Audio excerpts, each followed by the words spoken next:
Good morning. It is now 5 o'clock, and I'm Joan Jones with your top stories. We're at 65 right now with some light rain, and it looks like we're going to have more rain throughout the day.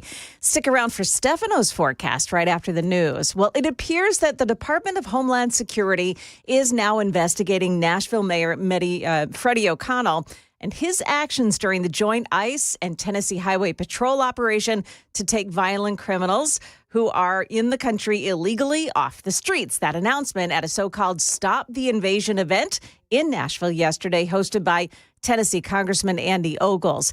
Now, at issue is an executive order requiring Metro Nashville employees, including police, to report any communications with federal immigration authorities to his office within one business day. Metro's legal department claims that such actions do not impede federal immigration enforcement, which would violate federal laws. Other news of the day, Ukrainian President Volodymyr Zelensky is again appealing to the U.S. to apply more pressure on Russian President Vladimir Putin in pursuit of peace talks. The appeal comes after consecutive days of intense Russian strikes involving more than 900 attack drones and missiles. President Trump has responded in frustration, saying in a social media post, quote, Putin has gone crazy, saying, I'm not happy with what Putin's doing. He's killing a lot of people, and I don't know what the hell happened to Putin. Those are his words.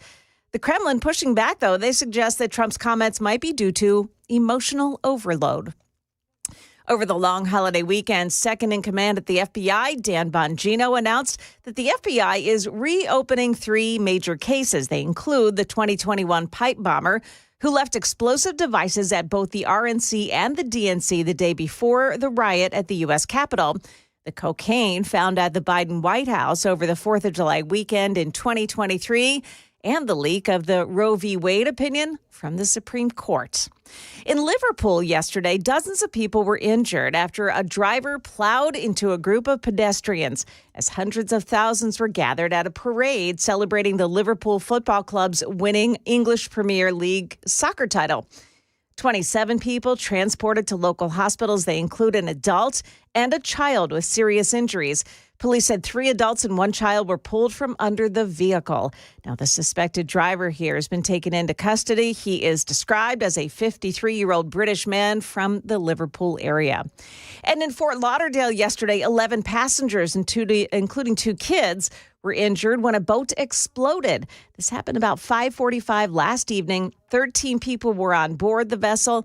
Fort Lauderdale Fire and Rescue said that the boat was anchored at a sandbar in the Intracoastal Waterway. That's where boaters are known to congregate on holiday weekends.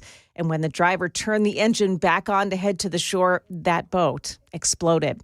Market numbers brought to you by Beacon Capital Management, online at beaconcm.com. Stock futures jumping after President Trump said over the holiday weekend that he agreed to delay tariffs of 50% on the European Union until July 9th. That was following a request from Ursula von der Leyen, the president of the European Commission. Stock futures this morning are up. We've got the Dow futures plus 556, NASDAQ futures plus 361, and the S&P futures are up 89 points. That's the latest news. We've got your traffic and weather next. I'm Joan Jones, WTN News.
Nantioch, if 24, the eastbound side at the Blue Hole Road overpass, there's a vehicle on fire there. It's got 2 lanes blocked off.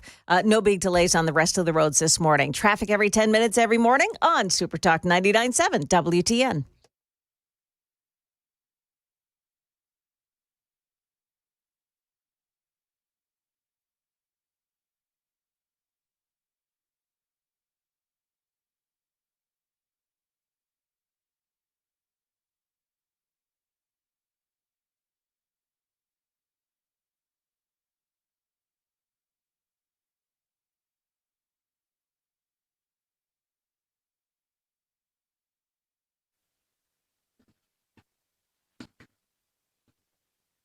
Well, good morning, everybody. It is 6 minutes past the hour of 5 o'clock on Super Talk 99.7. I am not Dan Mandis.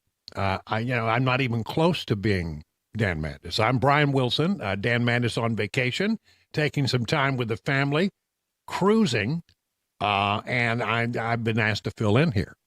And it was immediately evident to me this morning that when I got up, that I remember why I wanted to move to afternoons. Hits hard, doesn't it? Yeah, the 5 o'clock is not so bad. It's that in order to come on here and be coherent, and you have to, slug some coffee and do some research. And so, you get up at 3. Dan gets up at 2, which I think is just insane. But one way or the other, I am here through the rest of this week. While Dan takes some well-deserved vacation. He really is, Joan, the hardest working man in broadcasting. Oh, he really is. I've never known a guy with a stronger work ethic. Do you know, sometimes I'm in here at 3:30 in the morning. Sometimes he's been here for a while already. Yeah. Yeah. It's crazy. He's very committed to making sure that he's got all of the latest research and all the latest stories. And, anyway, I'm happy to be here for the next few mornings, and I'll be happy to be sleeping in again next week.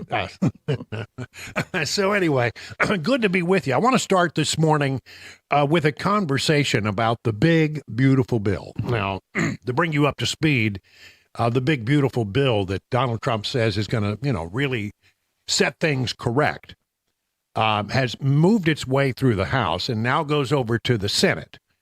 And over in the Senate, there are some people who say, I'm not real pleased with the version and the work that has been done by the House. The way this works, excuse me, in a budget reconciliation deal, basically you're revising the budget, and the House starts, and they send it over to the Senate.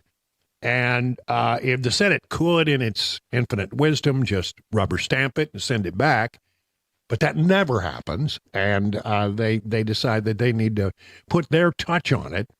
And I don't know if the big, beautiful bill is going to get its way through the Senate without some major changes. If there are any changes whatsoever, it's got to go back to the House for a final approval. So Speaker of the House, Mike Johnson, has said, there's a lot of Johnsons in this story.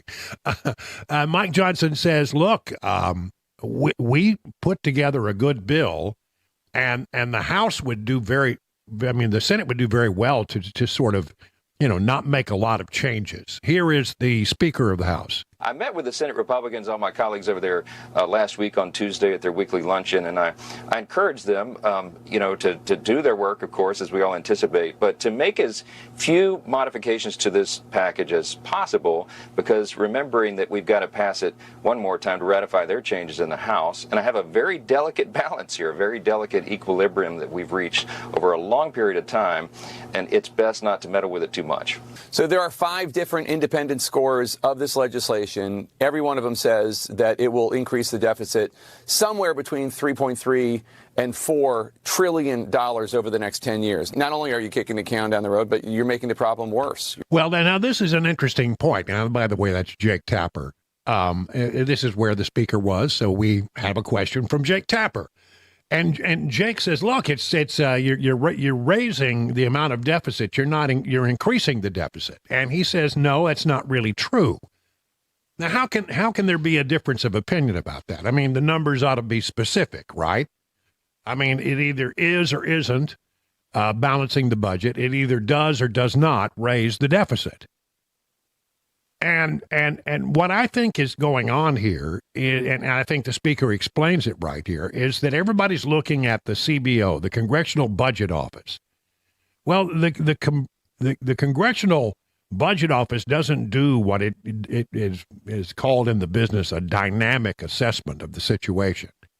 They don't do a dynamic analysis. And what does that mean? Well, they look strictly at, okay, here's how much we expect to be coming in. We don't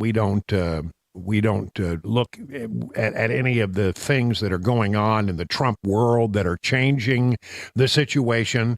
We just look at bottom line numbers and we think there's a deficit here. But Mike Johnson points out here that because of the things that Trump is doing in other arenas, this is going to work out okay.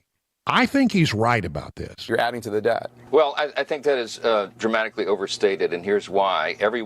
Those same groups can objectively see and acknowledge that we're cutting over $1.5 trillion in federal spending while we check all the boxes and bring about a pro-growth economy. And the CBO has been panned because they don't account for the growth that will be fostered by all the policies that are in this big piece of legislation. Yeah, see, there it is. See, you don't take into account the things that Donald Trump is doing. This is what I've been saying from day one, whenever I got the chance, is that people don't understand that when you lower the price of gasoline through your policies, you're going to see a real benefit from it because inflation will stay in check.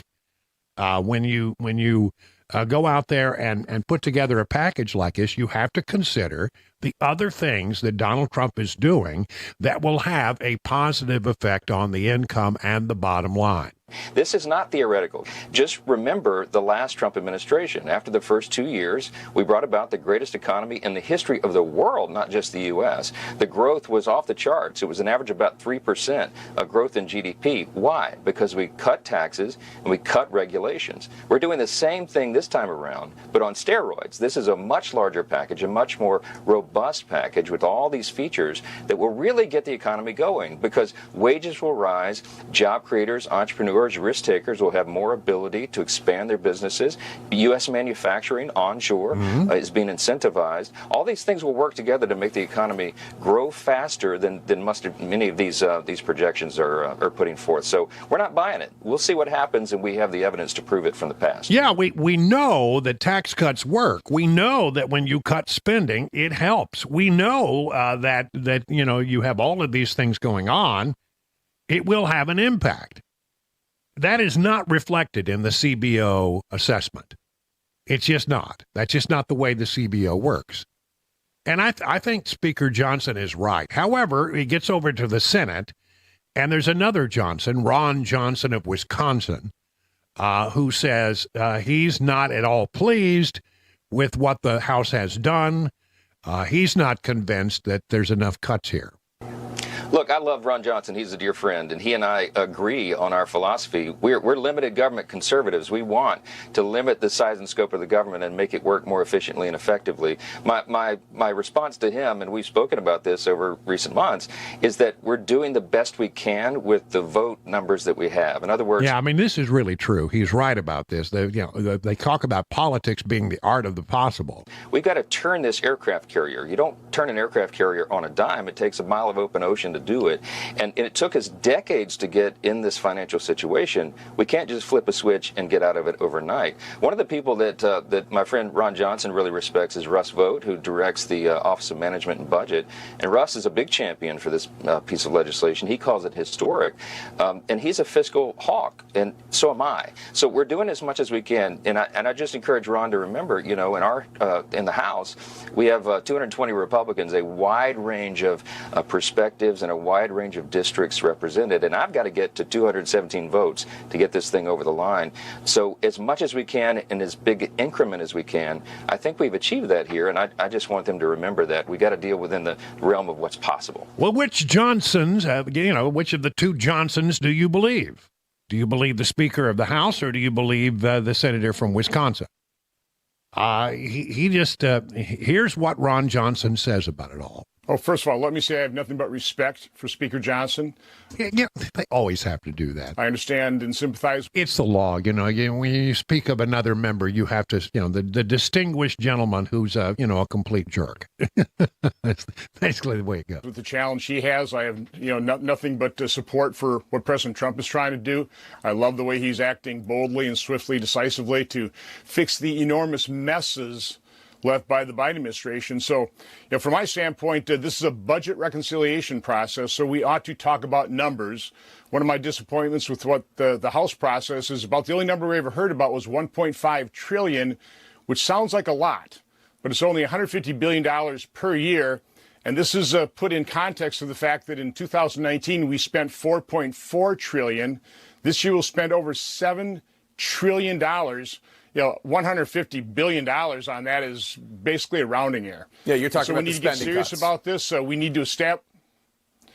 to establish goals. Listen, this is the weekend we honor the service and sacrifice of the finest among us. More than 1 million that died to defend this nation. I don't think they served and sacrificed to leave our children completely mortgaged, their future and their prospects diminished because of it. All right, so let's hear more from Ron Johnson in just a moment. And also another Republican, one that comes from our part of the country, who is real concerns about what the House has done. Right now, time to check what's going on with weather and traffic. It's a little bit late, but at 17 minutes past the hour. Looking good heading in this morning. No problems on any of the major roadways. And a reminder that TDOT will, their lane closures and the road work, that'll pick up again because that'll restart around 6 o'clock. It had been on hold during the holiday weekend. Traffic every 10 minutes every morning on Super Talk 99.7 WTN. All right, 17 minutes now past the hour. We're talking about the big, beautiful bill. It has passed the House, gone to the Senate. The Speaker of the House says, please, Senate, don't make too many changes because anything you change, we got to get through the House over here. And I don't have a lot of wiggle room. Over in the Senate, it is Ron Johnson who is primarily raising all kinds of questions about whether or not we've done enough to cut spending. So we need to be responsible. The first goal of our budget reconciliation process should be to reduce the deficit. This actually increases it. But let me describe the mess. President Obama averaged about $910 billion of deficits per year. President Trump in his first 3 years averaged about $810. Then COVID hit, over $3 trillion in deficit. It should have ended there. We should have immediately returned to a pre-pandemic level spending, but President Biden averaged $1.9 trillion of deficits over his 4 years. And according to CBO, those deficits now average $2.2 trillion over the next 10 years. We'll add $22 trillion. And I'm sorry, the House bill would probably add, I've calculated $4 trillion. And so we need to focus on spending. You don't defeat the deep state by funding it. You start with a reasonable pre-pandemic level spending. You've heard people talk about zero-based budgeting. I'm talking about a budget of 5.5 to 6.5 trillion. Those are options from Clinton, Obama, and Trump, where you just take their actual outlays, plus them up by population growth and inflation, leaving Social Security, Medicare, and interest untouched. I generally like the idea of a zero-based budget approach. Basically a zero-based budget says that every year you don't just automatically add 2 or 3 or 4 or 5% or more.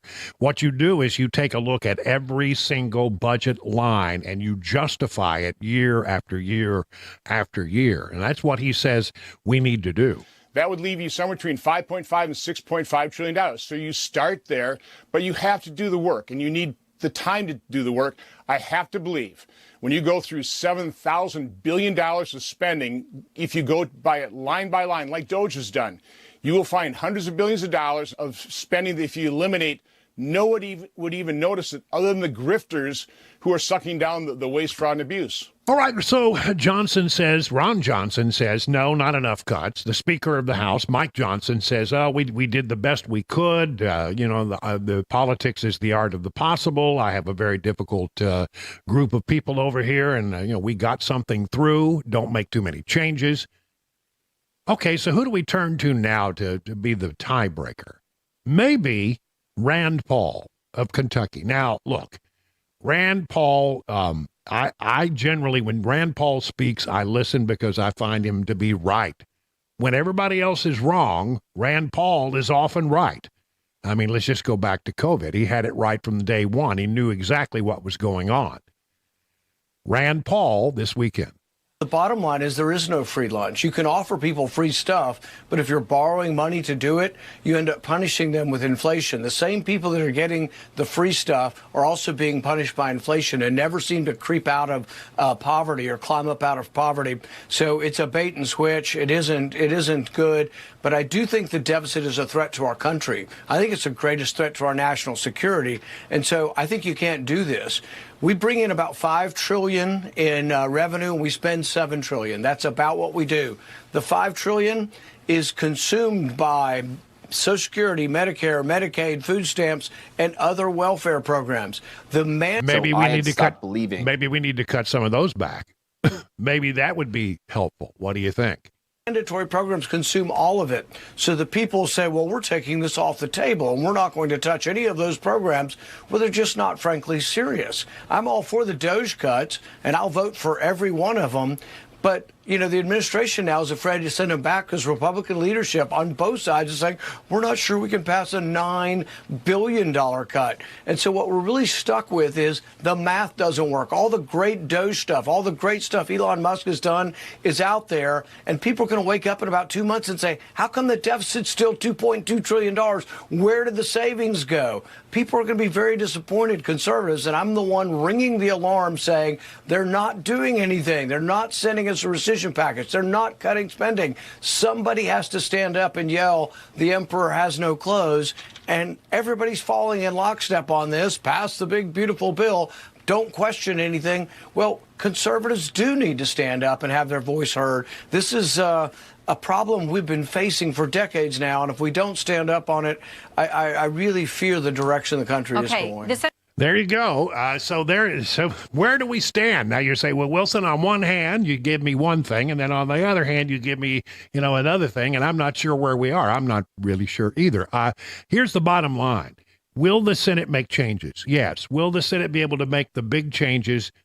Probably not. Will they let the thing fall by the wayside? No, I don't think so. I think they'll come up with some compromise. They always do.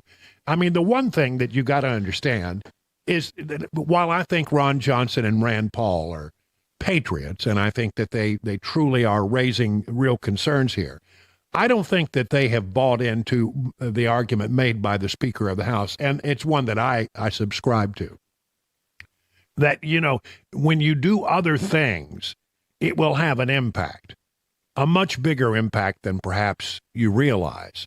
We've never done things that way. And so, there's not a lot of history, but the little history we do have shows that when you do other things, cut spending, for example, bring industry and therefore increase your tax base, that helps. That helps the situation. Will there be some changes made? Yes. Will they go back to the House? Yes. Can they get passed? Remains to be seen.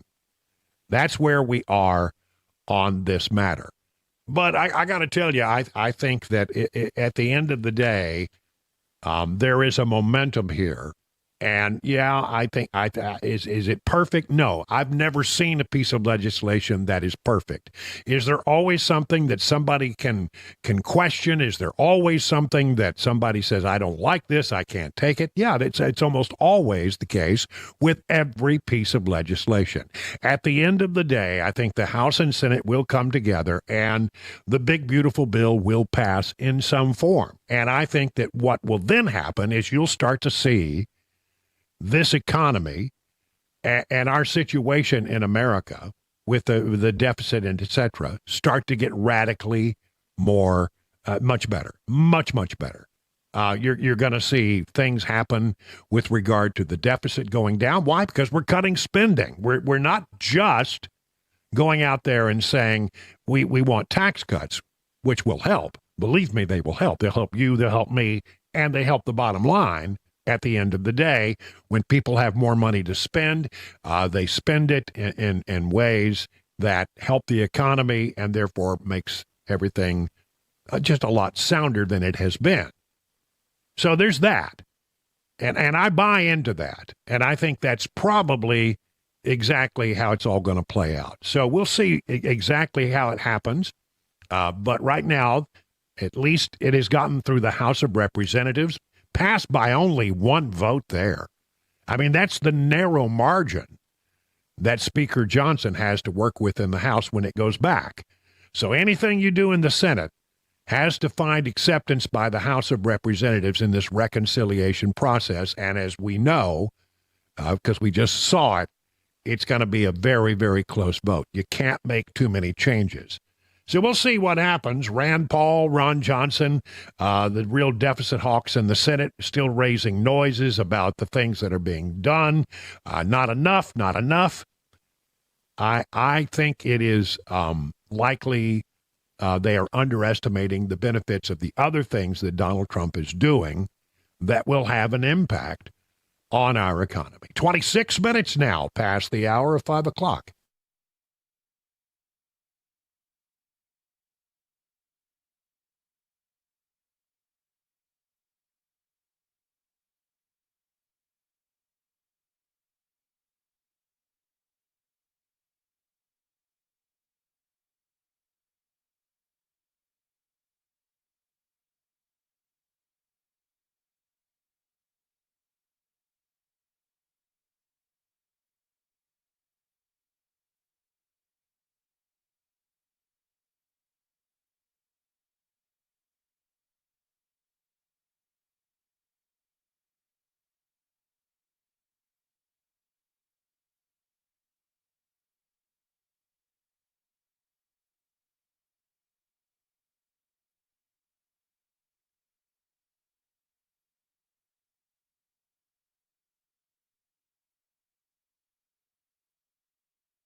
Good morning. It's 5:30. I'm Joan Jones with your top stories. 2 federal committees are conducting an investigation into Nashville Mayor Freddie O'Connell for allegedly aiding and abetting illegal immigration. Tennessee Congressman Andy Ogles saying at an event at the state capitol building yesterday that Homeland Security and Judiciary committees are looking into the mayor's executive order requiring employees, including police, to report any communications with the feds to him.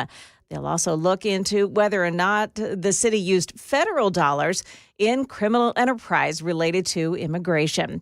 Among the cases that Congressman Ogles pointed to yesterday is the most recent one, 3 suspects who were accused of breaking into homes in the Brentwood area. Tennessee Highway Patrol tracked down their vehicle on Friday. Turns out they are 3 men from Chile in the country illegally and tied to burglaries in Tennessee, Missouri, and California. In one Brentwood break-in, the thieves broke in while a teenage girl was at home alone. And inside, she was not injured. And a fire rescue taking place at Rock Island State Park yesterday. First responders helping to rescue a group of 9 people who found themselves trapped in rising water at the bottom of Twin Falls. To help in that rescue, Tennessee Valley authorities shut the gates of the dam, and that allowed rescuers to create a rope system to help those stranded to walk out safely. Nobody was hurt. That's the latest news. We've got traffic and weather ahead. I'm Joan Jones, WTN News.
Yeah, pretty quiet on the roads this morning. 24 looks great. So does 40, and no problems on 65. We do have some rain, so that may be causing some slowdowns this morning. Traffic every 10 minutes every morning on Super Talk 99.7 WTN.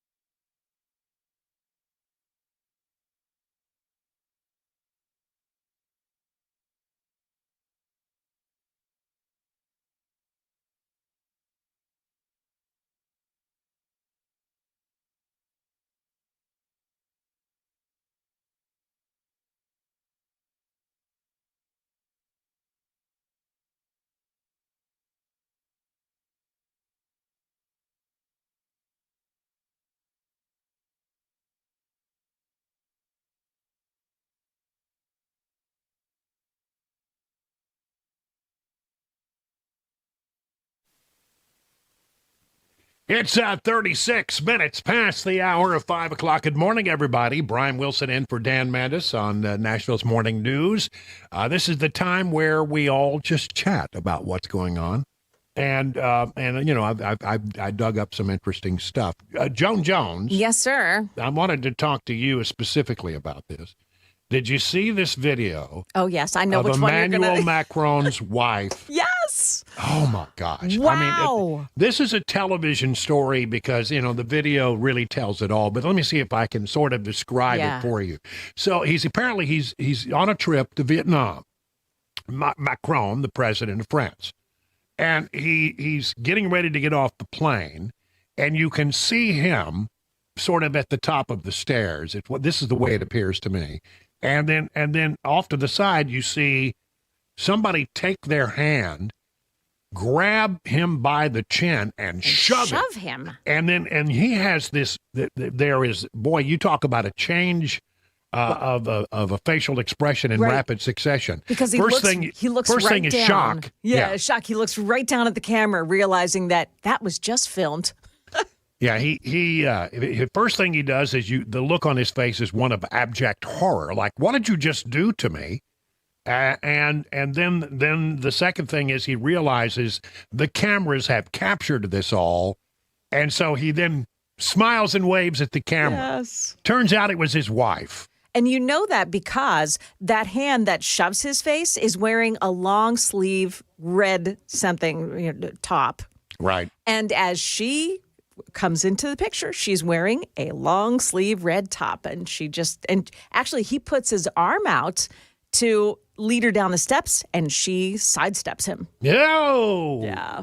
The old sidestep. Yeah. Yeah. I'd say everything's not okay in the household of Emmanuel House Macron. of Macron is not in good shape, not in good order. And you know, he's saying, I see he was just teasing with me, just playing around. No, the look on his face is one of like, oh my gosh, did you just do that? I can't believe you just did that. Has Dawn ever teased you in such a way? Not in that way. Shoving your face? No. We have a loving and gentle and caring relationship. Yeah. But I mean, honestly, it was deeply embarrassing.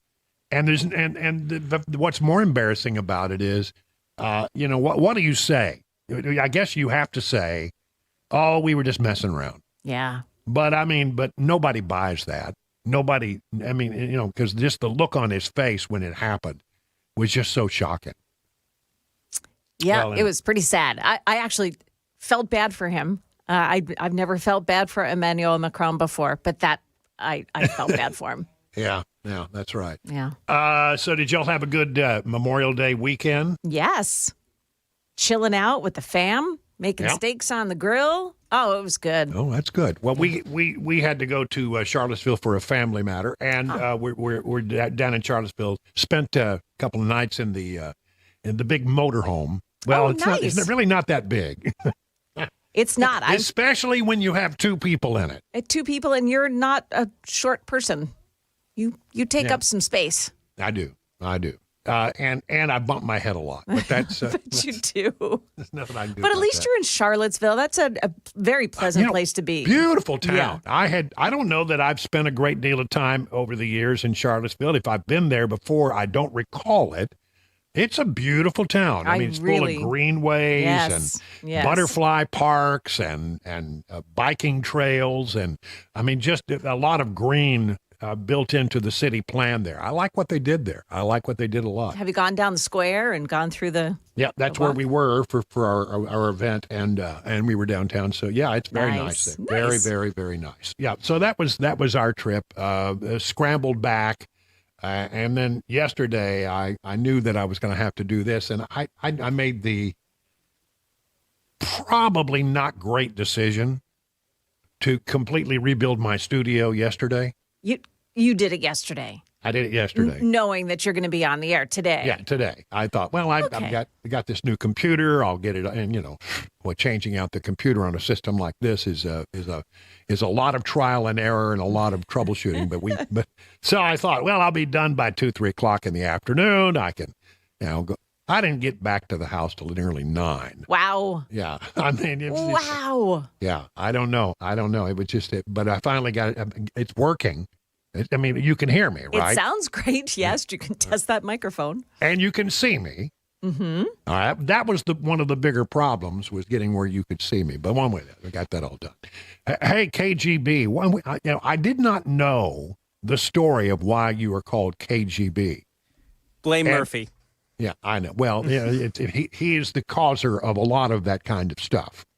It was so small, too. So the story goes, he was like, what's your last name? I was like, Malinov. He goes, Russian? And I went, yeah. And he goes, all right. And he goes on the air and says, so we have a Russian agent here in the studio.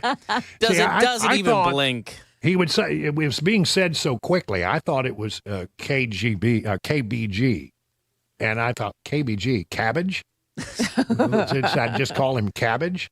No. I mean, I think I like the Russian agent a little more than a little more than being called Cabbage. All right, yeah. Well, but no, like, again, it was Murphy without skipping a beat. Knows my last name's Russian and goes straight into Russian agent, Putin lover. And it's become a thing. And it just stuck. You know how those, there's, you never know when something's going to become a thing. Oh, yeah, 100%. And when it becomes a thing, it just, there's no way to get rid of it. I did notice while I was traveling, gas prices pretty low. Yeah, it's pretty good, right? Yeah. Gas prices, according to the National Pulse, the lowest since 2021, with inflation-adjusted costs hitting the lowest since 2003 when you adjust for inflation. That's pretty cool. That's according to Gas Buddy. So how about the difference in gas prices from Virginia to here? About the same is what Okay. I noticed. I mean, they have higher taxes there in the Commonwealth of Virginia. Did you live in Virginia or did you live in Maryland? I lived in the Democratic People's Republic of Maryland. Oh, I know. So did I. Yeah.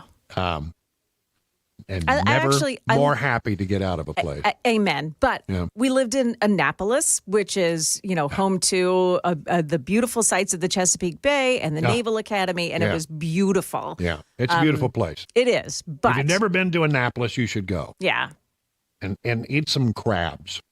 for sure. Yeah, I do you remember a guy? You may remember this guy. I have this horrible memory of completely offending a dear friend of mine.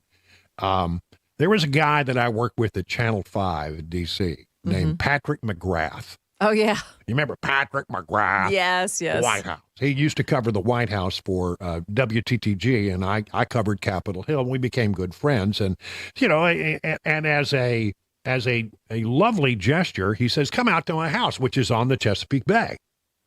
It's right out there on the bay. Pretty cool. And I thought, well, that's a good afternoon.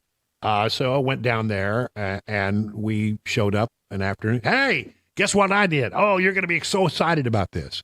When I got a bushel of crabs.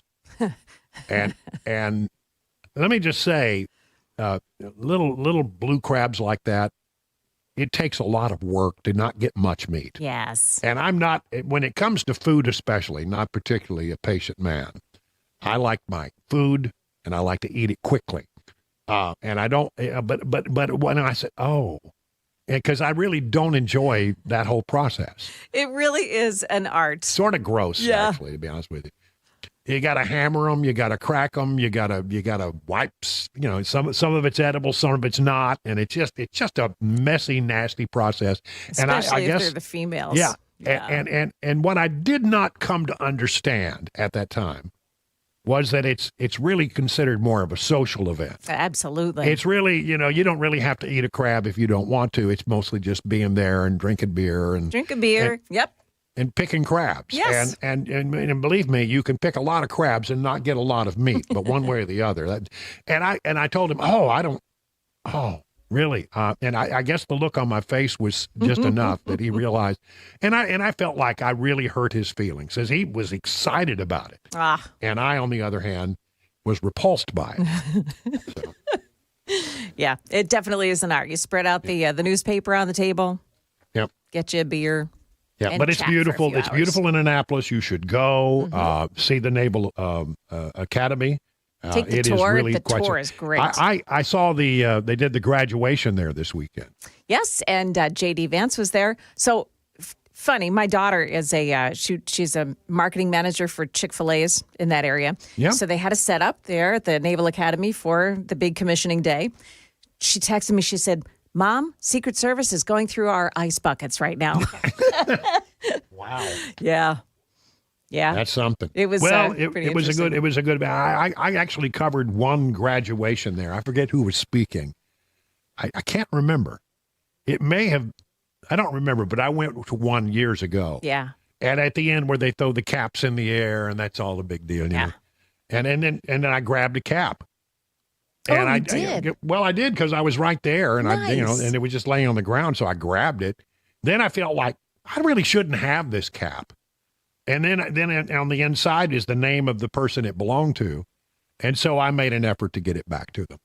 That's the right thing to do. I didn't know what to do, but you know, I didn't want to be seen like, oh, he's stealing a souvenir from the graduation, But if that person becomes somebody, like, and they'll remember yeah, maybe.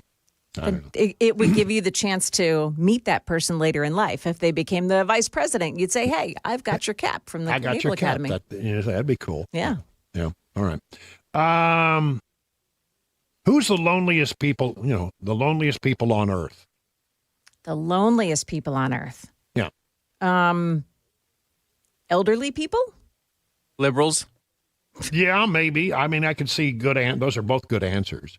But there's a new Gallup poll out that says that they collected data from 23 to 24 and discovered that U.S. Gen Z and millennial men are the loneliest. 25% of Gen Z men and millennial men consider themselves to be lonely, Wow. whereas only 18% of American women in the same age group say that. One in That's four sad. American men under 35 feel more isolated than their peers in other countries. Wonder why that is. And I wonder if that happened, if that change occurred during COVID and has continued since then. I don't know. The Gallup study reported that 1 in 5 young men in places like Turkey, France, Ireland, and Canada are reportedly feeling just as alone, but the rest of the world is not as alone as American men. But France, well, I mean, we understand that because we saw what happened to Macron. He's probably a very lonely man as Yes. You too can be slugged by your wife. well. Golly. Unbelievable. Are you ready? Real quick, I know we've got to get wrapped up here. Are you ready for your robot? Like in the house? Yeah, you want your Rosie the robot. That's what I want. No, thanks. Nope, I'm good. How about Here's you? Would you do this? Yeah, I think I would because I love technology. I'm an early adopter. I probably would. Elon Musk says, this is something to think about. This is your nightmare.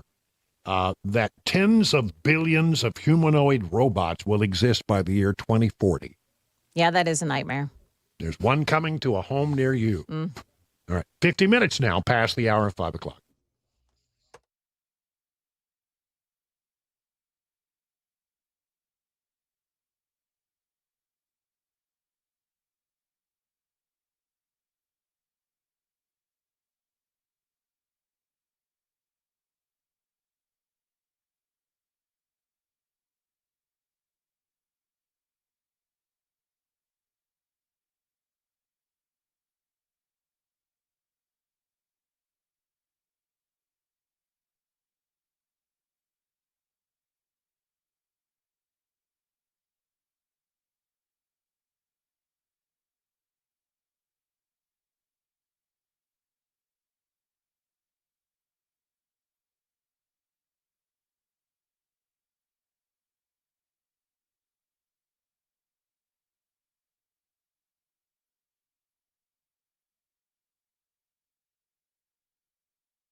Up ahead on Super Talk 99.7, some big changes coming for Nashville teachers, and we'll tell you why stock futures are really popping this morning.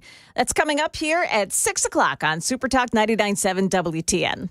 Well, it is that time of year where a lot of people start the travel for the vacations, etc. That's where Dan Mandis is. He's on vacation right now. School is out for a lot of people, and they're going to start taking their summer trips, their summer vacations. And if you're planning to fly on Southwest Airlines, here is a pro tip that will save you a little money. If you make your reservation today, you will not have to pay their new bag fee. Now, I'm not particularly thrilled about the fact that Southwest Airlines has changed its policy on bags, but apparently they have. Somewhere between, it's expected to be $35, $40 a bag. But if you order your tickets today for the rest of this summer, you can avoid the bag fees. They will kick in tomorrow. After tomorrow, if you fly on Southwest Airlines, you'll have to pay for baggage.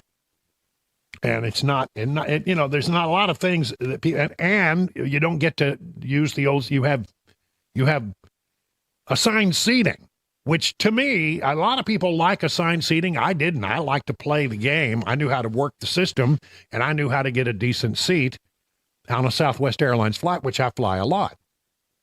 But now you have to pick and you have to pay for a little bit of extra leg room, which you didn't have to do if you knew how to work the system in Southwest Airlines. So that's happening. If you are a Rapid Rewards A-List preferred member, you will receive your first and second bags checked for free. But you see, you got to fly a lot to be one of those guys.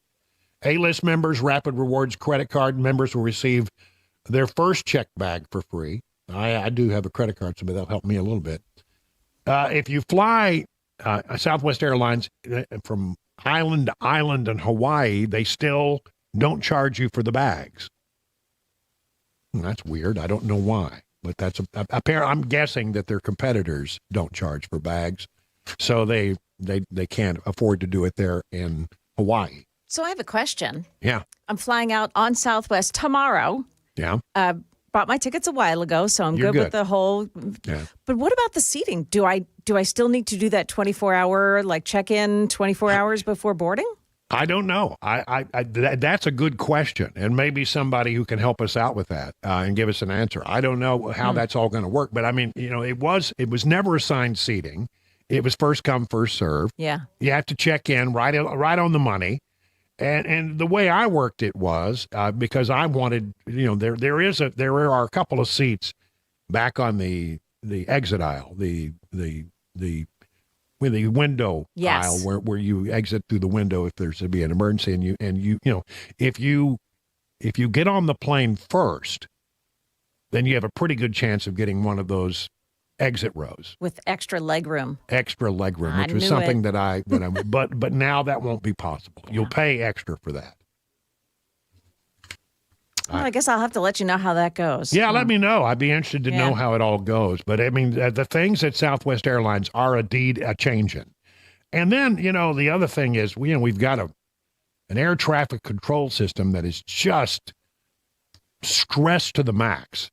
Yeah. And you got Sean Duffy, that nice Sean Duffy, the Secretary of Transportation, trying to do what he can. Get this. Transportation Department is offering air traffic controllers a 20% bonus to delay retirement.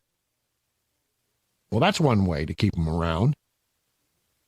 Apparently, though, it's going to be a while before they work their way through the problems they have with the air traffic control system. The systems, the equipment is outdated. And the folks who are running it, well, there's just not enough of them. So they're doing everything they can to fix that, but it's going to take a while to work through that problems. Happy flying, everyone. It is 59 minutes past the hour. You're listening to Nashville's Morning News. I'm Brian Wilson, filling in for the vacationing Dan Mandis. News is next.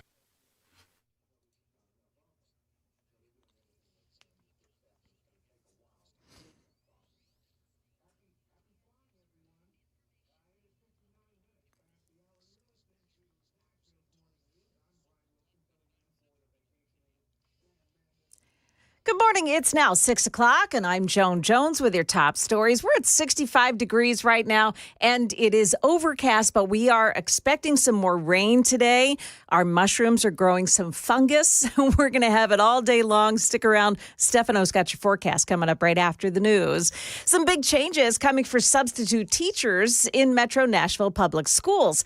Starting in the next school year, the district is phasing out traditional day-to-day substitute teaching roles in favor of what they call a full-time model. That means that substitutes are going to be permanent and assigned to specific schools. The school board says that'll improve absence coverage and student support. Former New York Democrat Congressman Charlie Rangel has died. He was a founding member of the Congressional Black Caucus. Rangel served in Congress for 46 years. In 2010, though, he was censured on the House floor after an investigation found he failed to pay taxes on a rental home in the Dominican Republic. He understated his assets by the hundreds of thousands of dollars on financial disclosure forms and solicited donations from corporations that had business before his committee. A Memorial Day shooting at Cedar Hill Park, and 2 teenage girls are now being treated for gunshot wounds. Police say they were caught in the crossfire after a fight broke out in the parking lot. The shooters have not been captured. One of the girls was shot in the arm and the torso. The other suffered a graze wound to the leg. And former Olympic gymnast Mary Lou Retton was arrested on a DUI charge in her home state of West Virginia. Now, this happened 10 days ago. The media is just learning about it now. She was released on a $1,500 bond. Retton made history in 1984. Remember this at the Summer Olympics? She was the first woman, American woman, to win the all-around gold medal in gymnastics. Market numbers brought to you by Beacon Capital Management, online at beaconcm.com. Stock futures looking great this morning after President Trump agreed to delay 50% tariffs on the EU until July 9th. Now, the president moving to levy those tariffs in an effort to get the EU to the negotiating table. By the way, it worked. The Dow Jones Industrials futures right now are up 540. The NASDAQ futures gaining 337. The S&P futures are up 86 points. That's the latest news, traffic, and weather next. I'm Joan Jones, WTN News.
crash that blocks the right lane this morning on 40 westbound in Watkins Park. This is just past Charlotte Avenue, exit 209, and they're saying that it's multiple vehicles, so that may be there for a little while.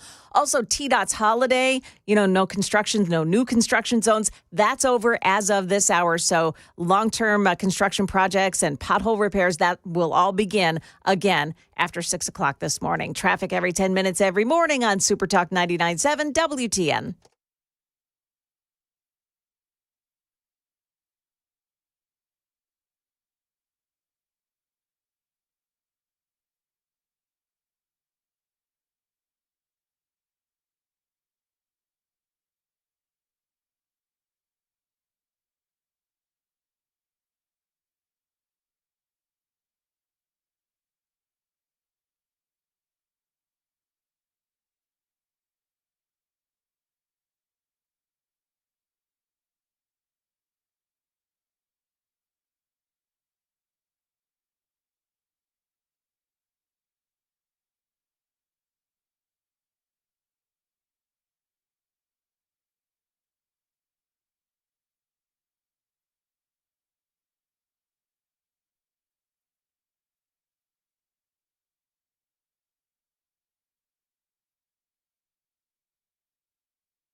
.606 on Super Talk 99.7. Brian Wilson in the chair for the vacationing Dan Mandis.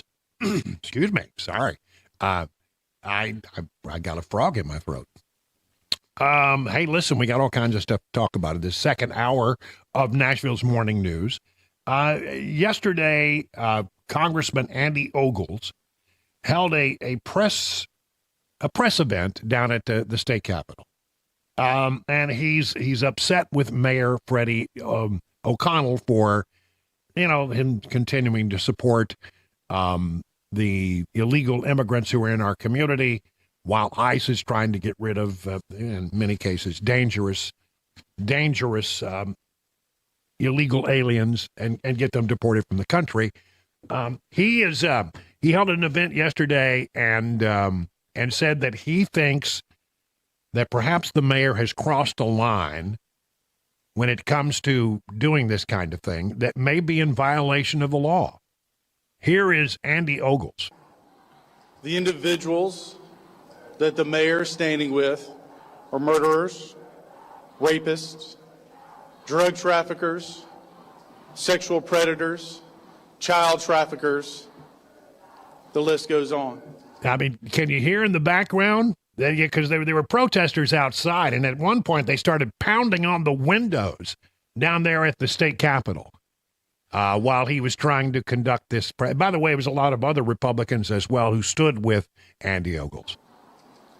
Which is why I will always stand on the rule of law and with ICE. And I don't just stand with ICE, I'll stand in front of ICE. Because we, the people, have had enough. I choose my community, my state, and my family over this type of nonsense. Which is why, due to the remarks of Freddie O'Connell and the potential for aiding and abetting illegal immigration, the Homeland Security and the Judiciary Committees will be conducting an investigation into the mayor of Nashville, his conduct, and whether or not federal dollars have been used in criminal enterprise. I will not back down.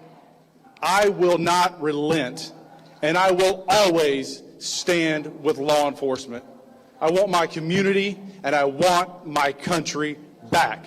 This is Andy Ogles. Thank you for being here. There you go. And so there is that. Very strong words from Andy Ogles. There will be an investigation. So the question is, were federal dollars? Did the mayor interfere?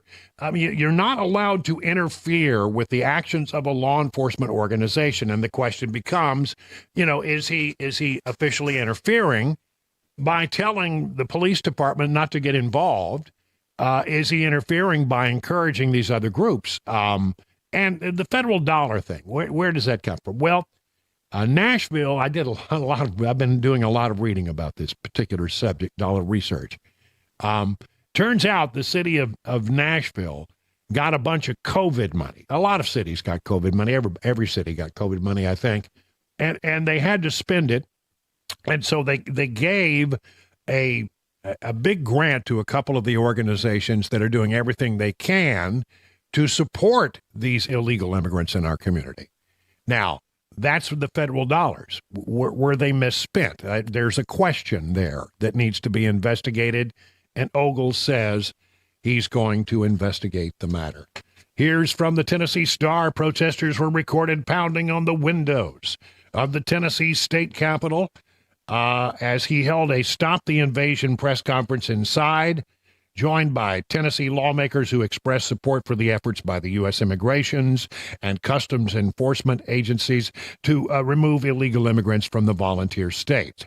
Ogles held the press conference after his request for congressional probes into Mayor Freddie O'Connell over the weekend over the city's response to the recent ICE immigration enforcement operations in Nashville, which saw nearly 200 arrests.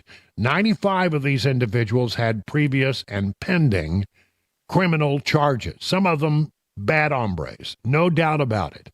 O'Connell's response included an executive order requiring Metro employees to inform him and the new Office of New Americans on any contact with federal immigration officials and the announcement of a new belonging fund to raise money for the immigrants. That's what the mayor did.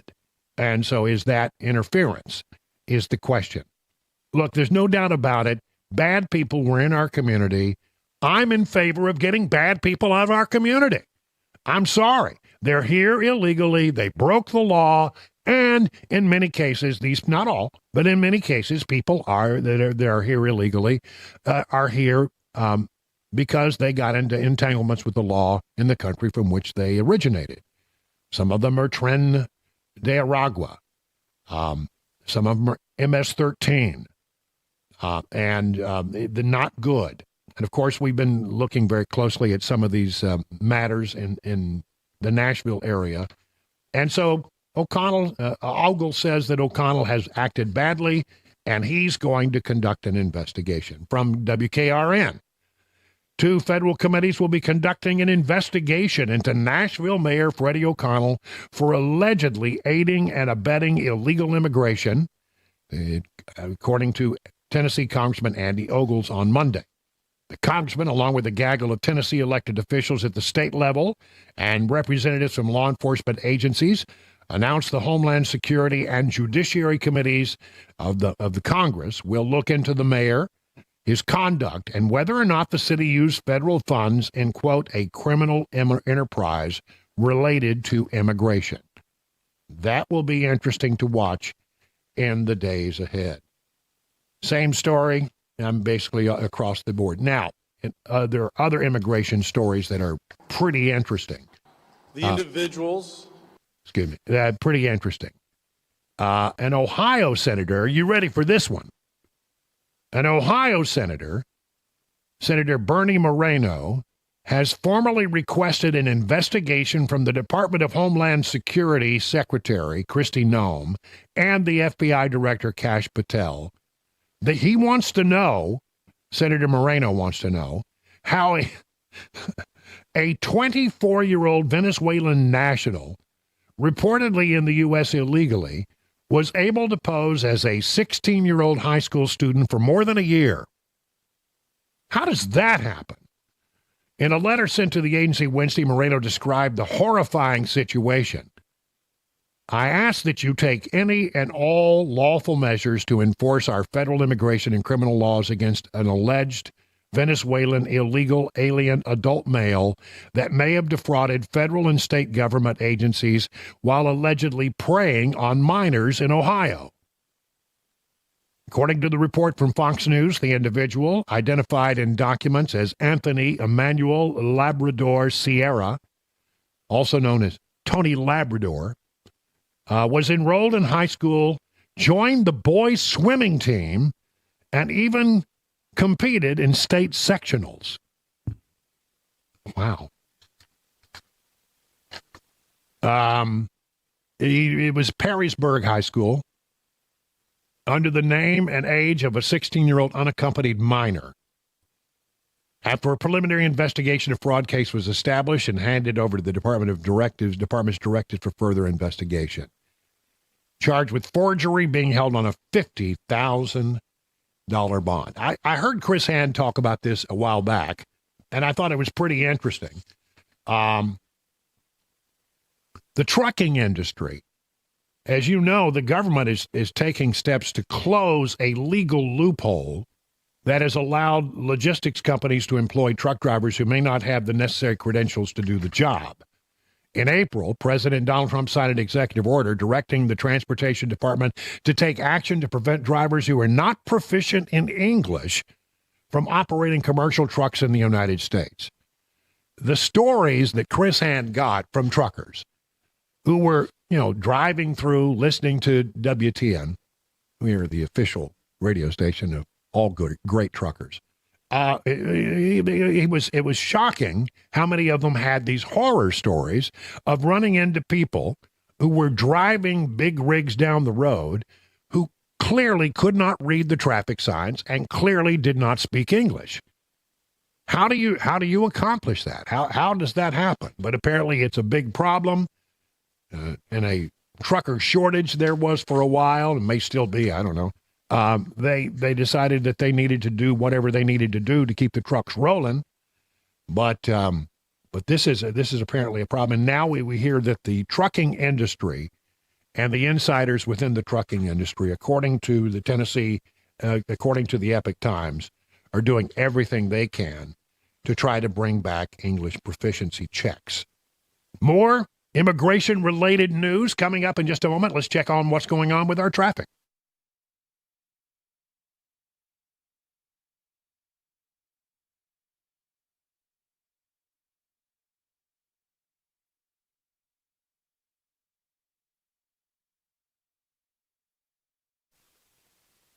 All right, there you go. Thank you very much. Appreciate it. Let's talk about some other immigration-related news. This story comes to us from the folks over at Fox News. Former acting ICE Director Jonathan Fahey was on there talking about what's going on. Federal immigration authorities arrested multiple migrants in various cities across the U.S. over Memorial Day weekend, according to ICE. The arrest happened on Saturday, where they were taken into custody by ICE's Enforcement and Removal Operation, ERO, based in Boston, Denver, Houston, Newark, New York City, Salt Lake City, and San Francisco. Here we go. They give you just one. 18-year-old from Guatemala arrested by ERO Boston. He was in the U.S. without admission or parole. He is a suspected 18th Street gang member who local police in Everett, Massachusetts said was involved in shooting between the 18th Street gang and MS-13 gangs. They got a guy in Denver who was in the U.S. illegally and denied temporary protected status in 2008, was ordered removed by a judge in 2009. He has multiple traffic convictions and has pending charges for felony sexual assault on a child. I mean, again, not everybody who came to this country illegally is a morally bad person, but a lot of them are. I mean, did everybody who came to this country illegally violate the law? Yes, they did. But there's a certain number of them who are just, really, really, really bad people. In Houston, they got a woman, had a criminal conviction for aggravated assault with a deadly weapon in Harris County, Texas, for which she was sentenced to 4 years deferred adjudication.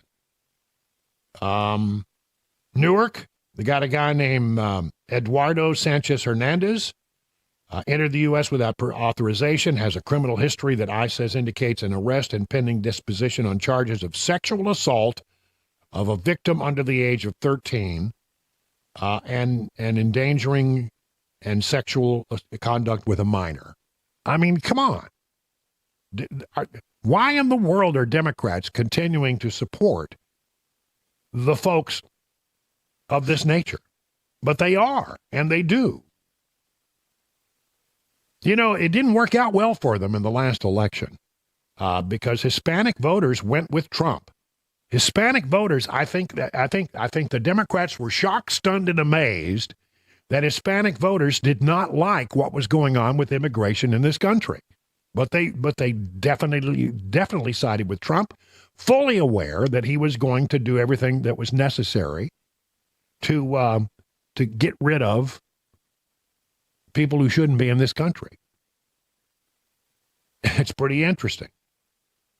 But now Democrats are saying that unless we figure out a way to get the Hispanic vote back, that we are going to be dead in the water for generations to come. The party cannot win, says one Obama aide, a former Obama aide. There's no way to look at this without recognizing the massive scale of our problem, said Dan Pfeiffer, senior advisor for strategy and communications in the second Obama administration. You can tell yourself that things might be kind of okay by looking at just the shift from 20 to 24, but if you really want to assess where we are as a party, you have to look at the shift from 2016 to 24, and he says there was a major, sizable shift among Hispanic voters toward Trump from 2016 to 2024, including a jump of 14 percentage points among Hispanic men.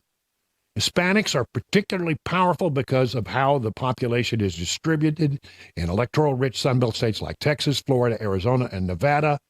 They are becoming more of the electorate, and we are losing more of them at a very fast rate. If that trend continues, there is no path to Democrats winning elections. See, there are some Democrats that understand this, and then there are Democrats like our Freddie O'Connell who don't get it at all, who just don't understand. One way or the other, we have a president and an administration that's doing everything they possibly can to make sure that immigration laws are being enforced and we get things back to some semblance of normalcy. I don't know that we'll ever get it. I mean, gosh, there are millions of people. How do you solve that problem in a short period of time? 22 minutes now past the hour of 6 o'clock on Super Talk 99.7.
Dan Mandis here for North Point Roofing Systems. Now listen, when there's a storm and you got storm damage all through your neighborhood and people come knocking on your door and they're saying, hey, we're a roofing company, we want to help you. Well, if North Point comes to your door and they tell you that they want to help you, well, they're a good company. Some of these places, fly by night. Some of these places you can't trust. You can trust North Point Roofing Systems. Look, they've got offices, actual offices in Brentwood, and they do serve all of Middle Tennessee. So if you need a roofer, North Point Roofing Systems is the company that you want to check out. They have an automatic 5-year warranty on workmanship. They also offer 10 and 25-year warranties as well. And they are among the top 1% of roofers in the country because they do have the GAF Master Elite Roofer status. They also do free drone inspections of your roof. You don't have some guy walking on your roof. These drones are going to give you a full picture and video report. Find them online. Tell them Dan told you to reach out. NorthpointRoofingSystems.com.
Mayor Freddie O'Connell being investigated by 2 congressional committees, and the surprising way that a bear got into a house in Kentucky. Those stories and more coming up here at 6:30 on Super Talk 99.7 WTN.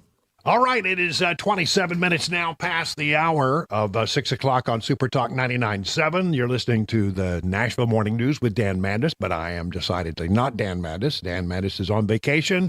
I am your old friend and retired buddy. Your friend and retired radio buddy. I'm your partner. All right. Best I got. Bongino. Dan Bongino. You know, I can actually, it's really interesting that so many people that are serving in the Trump administration are people that I know personally. Dan Bongino ran for Congress in Maryland. When I worked at WMAL in Washington, D.C., we would have him come in and fill in. We taught him radio, basically, and then he went on to have a nice radio career as a former a former Secret Service agent. Now he's working over at the FBI. He's working with Kash Patel, and this weekend we found out that he has requested briefings on 3 cases that we thought maybe we would never get the answers to. One is who left the cocaine at the White House. Apparently, after just 11 days, the Secret Service closed the case without naming a suspect. So there was no physical evidence, but that's the Secret Service. There is the real interesting question of who dropped 2 pipe bombs outside Republican and Democrat headquarters the night before January 6th in the nation's capital. Now, they didn't detonate. But there have been pictures of the perpetrator, face obscured, $500,000 reward, and we don't seem to know anything about this particular individual. You know, they have the ability to track cell phones, and they can tell you at a given time in a given area who was there. Now, maybe it was a burner phone. Maybe the person wasn't carrying a phone. I don't know, but I mean, have we exhausted that investigation? And then the last part of it, and I think this is, I'm dying to know if they get any traction on this one. The Supreme Court will be reinvestigated after Samuel Alito's opinion on the Dobbs case was leaked in May of 2022. 3 big cases that we thought we might never get to the answer, but Dan Bongino is on the job and will be getting answers. I like what's happening over at the FBI, and I have a feeling that a great number of people who work at the FBI like it as well. Time for the news at 6:30.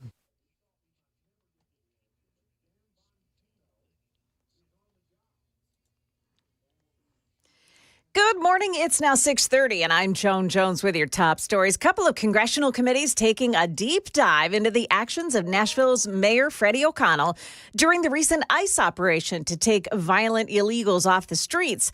Tennessee Congressman Andy Ogles at an event yesterday saying Homeland Security and Judiciary committees will investigate if federal funds were being used for what he called criminal enterprise, and whether O'Connell's executive order requiring police to report any communications with feds to him, and whether that's legal. Ogles insists that it impedes ICE's work.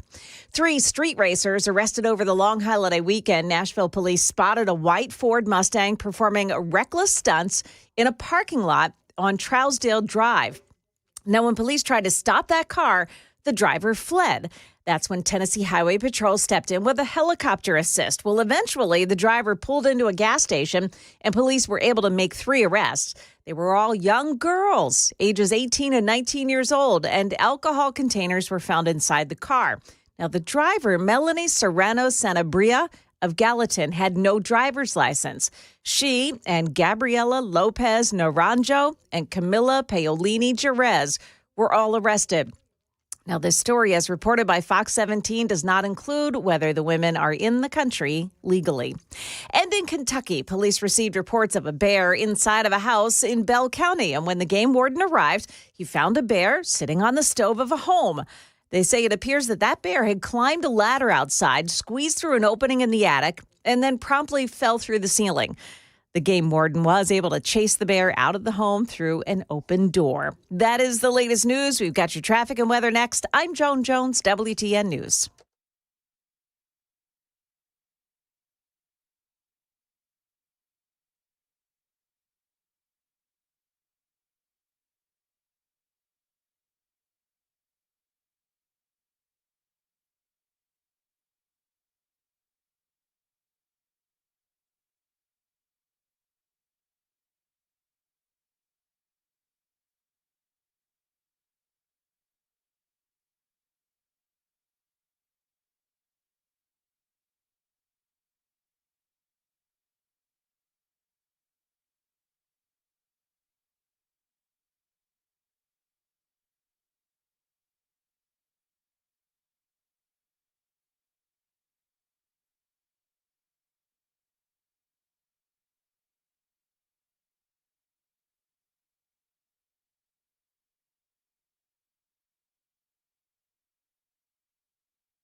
Hey, it's Dan Mandis from Mark Spain. Real estate. Preparing to sell your home can be really costly and, of course, time-consuming. You can skip the hassles of a traditional home sale and sell your home stress-free with a guaranteed offer from Mark Spain Real Estate. Yes, you can say goodbye to all that stress that comes with showings, open houses, and costly home repairs. My friends at Mark Spain Real Estate, they are going to sell your home fast and for maximum value.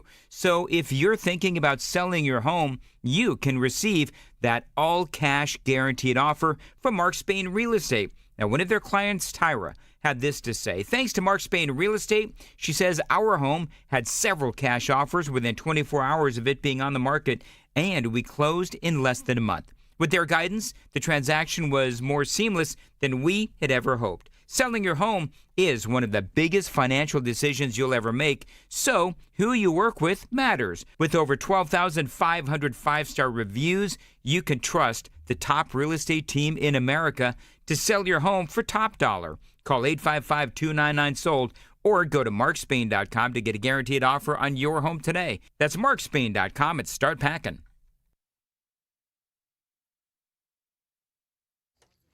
Okay, so police are still working that scene in Antioch this morning. It's on 24 westbound past Hickory Hollow Parkway, exit 60. The right shoulder is now blocked off. That accident includes a tanker truck, a car, and a pickup. What a mess there this morning. Also in the Hermitage, 40 westbound at the on-ramp from Central Pike, exit 221A. There is a crash that's partially blocking off the one on-ramp lane. Traffic every 10 minutes every morning on Super Talk 99.7 WTN.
"38 minutes past the hour, 6 o'clock, Super Talk 99.7. Brian Wilson in for Dan Mandis on the Nashville Morning News. We got a lot of ground to cover here. Joan Jones, are you there by any chance? I am. I got a question for you. When you were a reporter, and you're a reporter still, you're a journalist. You've spent your lifetime in the field of journalism. Yeah. I got out of journalism for a while and became a radio talk show host. Good for you. I know. I know. But I was a journalist for a lot of years. I was an up-the-middle reporter as best I knew how to do it every day. Now, let me ask you this question. There's a story out there that says that a PBS host who's written a book along with Jake Tapper says that people who blast the media cover-up of the Biden decline just don't understand how reporting works. Yeah. How dare we believe that the press should be asking a lot of questions and peeling back the onion? Yeah, I mean, they basically say, look, unless you can get somebody to tell you that there's a problem, there's no problem. I am shocked, stunned, and amazed by that particular. Just because you're a journalist doesn't mean you're brain dead. Yeah. It means that, you look at a situation, and if you see a man who can't climb the stairs to Air Force One, if you see a man who falls down repeatedly, you see a man who do you remember this? Every single time that he went to an event in the East Room, there were hundreds of them in the course of his presidency, he was lost. Yeah. Shaking hands with ghosts. Yeah, but nobody would tell us. I mean, if we asked, they said, oh, no, he's fine. Everything's good. He's sharp in meetings, making great decisions. Unless journalism is now defined as gaslighting the public, I don't think it's the right thing to do. Well, look, you do try to tell both sides of the story. Sure. You go out there and you say, look, we called the White House and we asked them what they had to say, and this is what they had to say. However, do you ignore what you see with your own eyes?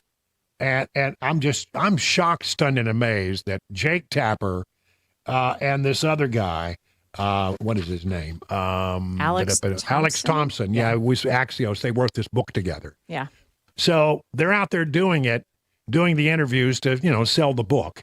Jake Tapper, where were you when we needed you? Now, it's great to look back with perfect hindsight and see that there was a problem. But where were you when it was going on? Why weren't you willing to say what we all saw and talk about those things? No, well, I couldn't get anybody to confirm it for me. Confirm that the man falls down a lot and can't find his way off a stage? You can see that with your own eyes. Listen to this, Joan. It's just remarkable how Jake Tapper is trying to have it both ways. I didn't see him all that often. Did he not watch his own network? Yeah. I didn't see him, so I wasn't really up to speed on how bad it had gotten. And I didn't know how bad it was, but it seemed odd. In retrospect, I asked people about it, and I heard what I'm sure you heard, what I'm sure Alex heard, which is he's fine. He's 81, of course, he's elderly, but he's great. His decision-making solid, he's great in meetings, blah, blah, blah. And I didn't believe them, but I didn't have any evidence to report that they were lying. What? You don't have any evidence? Have you not been watching what happens at the White House under the Biden administration? Did you not watch? As a journalist, it's your job to, you're reporting on Washington. You're based in Washington. One of your jobs is to know what's going on at the White House. And, well, I didn't have any evidence at all. Brian, to suggest that something was wrong. Brian, if I may, I don't know how they could have found out because he was so coherent. I mean, listen to this. And Joan Shingang Shanga Kawawa. I mean, how can you not see? He is so coherent in his sentences. I still have some of that on my old system here. Hang on a second. I have so many. Think about it. Look, here's the lives. When you think about it. I propose, and I'm going to digress slightly. We're in a situation. With the whole, excuse me. All men and women created by. You know the thing. My parents still say that as a joke. You know the thing. That's right. He loves to say we're in a situation, doesn't he? Have you anyone else noticed that? He says that so frequently. But I mean, how in the world can Jake Tapper even show his face now? And it's one thing to show your face and try to, well, a lot of people made the mistake, blah, blah, blah, and just move on. He wrote a book about it. And now he's positing himself to be the expert on this particular subject. Are you kidding me? Yeah. So I got some more sound here. Yeah. But I mean, this is just, I can't believe that he's even trying to sell this as his position. Well, I didn't see him that often, and people told me he was fine, and I really wasn't any evidence to I don't know what he was doing. I mean, I saw evidence from Nashville, Tennessee every day. I don't know how in the world you could not see the evidence. that Joe Biden was losing it. And there are real questions now, very legitimate questions, and I'm glad that we're doing an investigation into it. Who was in charge at the White House? Because it clearly wasn't Biden from what we're hearing now. There was a group of people around Biden who were making a lot of the decisions for him. And, I listen, when you hear the rest of this, it's just you're just going to shrug. That's about the only thing that you can do. Golly, what is wrong with these people? I'll tell you what's wrong with them. They didn't want to tell the story. They didn't want to do anything that might be perceived as helping Donald Trump. And by pointing out that Joe Biden wasn't quite getting it done, it wasn't until we had the debate when there was just no other way that you could spin it other than, he's lost it. He doesn't know what he's talking about. We have a president who basically doesn't know what's going on in the world around him. More from the other part of this book writing team, Alex Thompson from Axios, in just a moment. Quick check of traffic, right quick.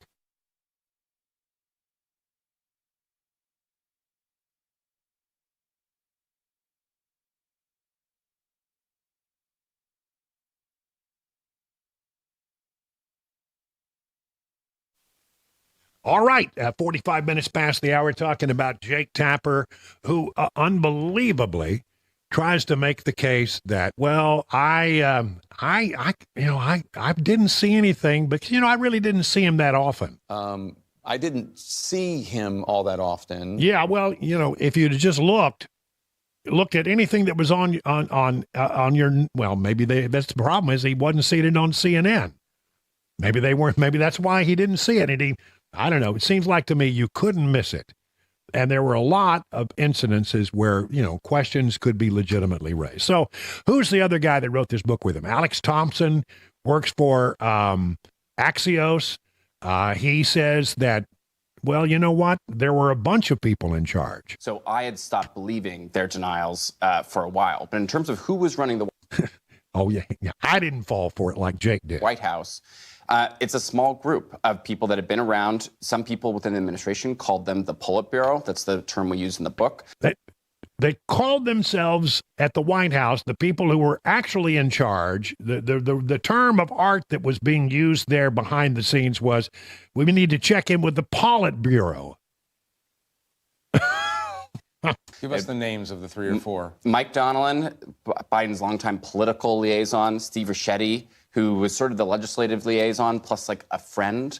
Bruce Reed, at times, depending on his situation with the Biden people, Ron Klain. And then there are some people outside the Politburo that are closer to family, which would be obviously Jill Biden, Hunter Biden, but then Jill's main chief of staff, Anthony Bernal, and sort of his like deputy in some ways, Annie Tomasini, who is often Biden's traveling chief of staff. Wow. So people were making decisions on behalf of the president. Who was running the auto pen? Did we vote for any of those people? No, we didn't vote for any of those people. We did not.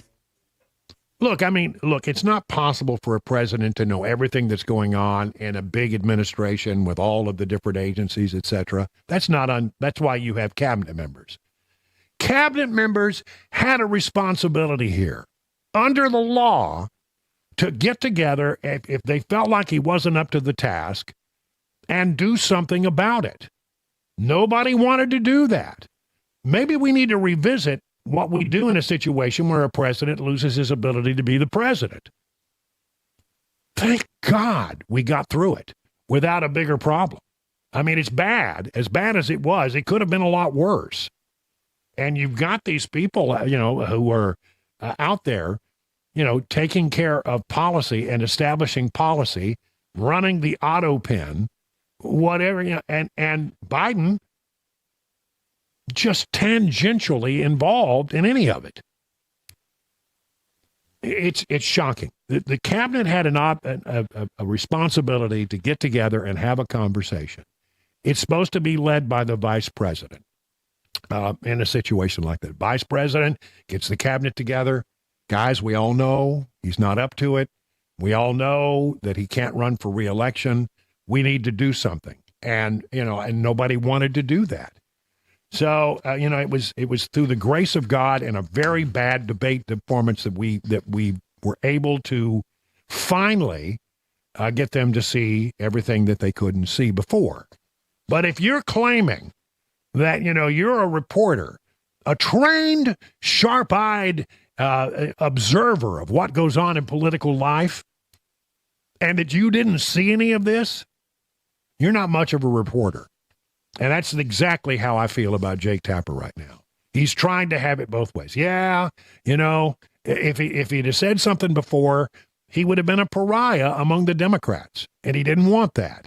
He didn't want to go to, Washington, D.C. dinner parties and wonder, am I going to be the pariah here because I actually reported that Joe Biden, the emperor, wears no clothes. By the way, he doesn't wear any clothes when he goes swimming, apparently. That's what I'm told. 50 minutes now past. Well, I mean, it's true. What was the name they used to call him? Oh, I forget. It was the Secret Service name. I forget. We'll have to look that one up. Yeah, but, I mean, he loved to swim in the nude. Yeah. Even around female agents. Ugh. Ugly. 50 minutes now past the hour.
Coming up, why Nashville's mayor is getting the scrutiny of a couple of congressional committees.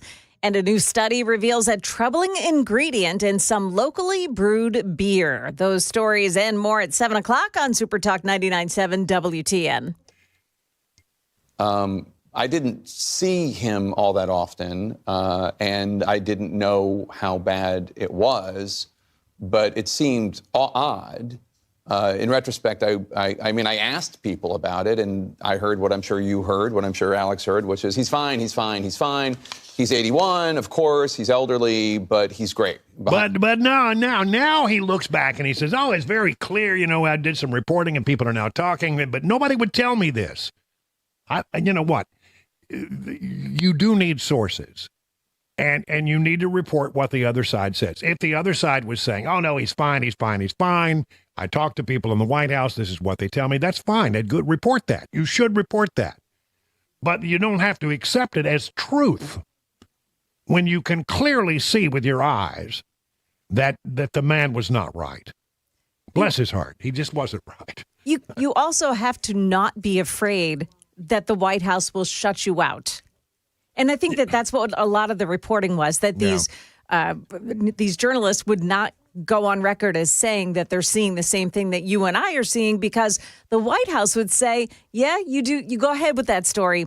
We're going to shut you out. We're not going to allow you coverage. And that would be the last time you'll be calling and getting any callbacks from us. That's right. I mean, and that game does get played. Don't get me wrong. Oh, yeah. But you got to be willing to do it. Mm-hmm. You've got, this is what good journalism requires, is that you've got to ask the hard questions and you've got to go out there and aggressively go after. This is arguably the biggest presidential story in decades. A president who's not capable of being president. I mean, it sounds like a movie, doesn't it? Sounds like one of these movies. Who's really in charge? That kind. Except that it was real. By the way, 60 Minutes anchor Scott Pelley gave an address at Wake Forest, the graduating class, commencement of speech, and he's getting widely panned because he apparently was angry, according to some that were there, and unhinged. Your country needs you. The country that has given you so much is calling you today. The fear to speak in America. If our government is, in Lincoln's phrase, of the people, by the people, for the people, why are we afraid to speak? Well, why was Jake Tapper afraid to speak? Why was Scott Pelley afraid to speak? Mm-hmm. I think these are absolutely fair questions. He didn't pull. One of the things you're supposed to do is you're supposed to keep your personal opinions to yourself when you're a journalist. This self-important, sermonizing propagandist is now what passes for legacy media journalism. Well, journalism is really in a bad place right now. And, you've got to be able to report the things that you see with your own eyes. It is coming up on 7 o'clock. Halfway through Nashville's Morning News, I'm Brian Wilson filling in for Dan Mandis. It's time for the news now on Super Talk 99.7 WTN.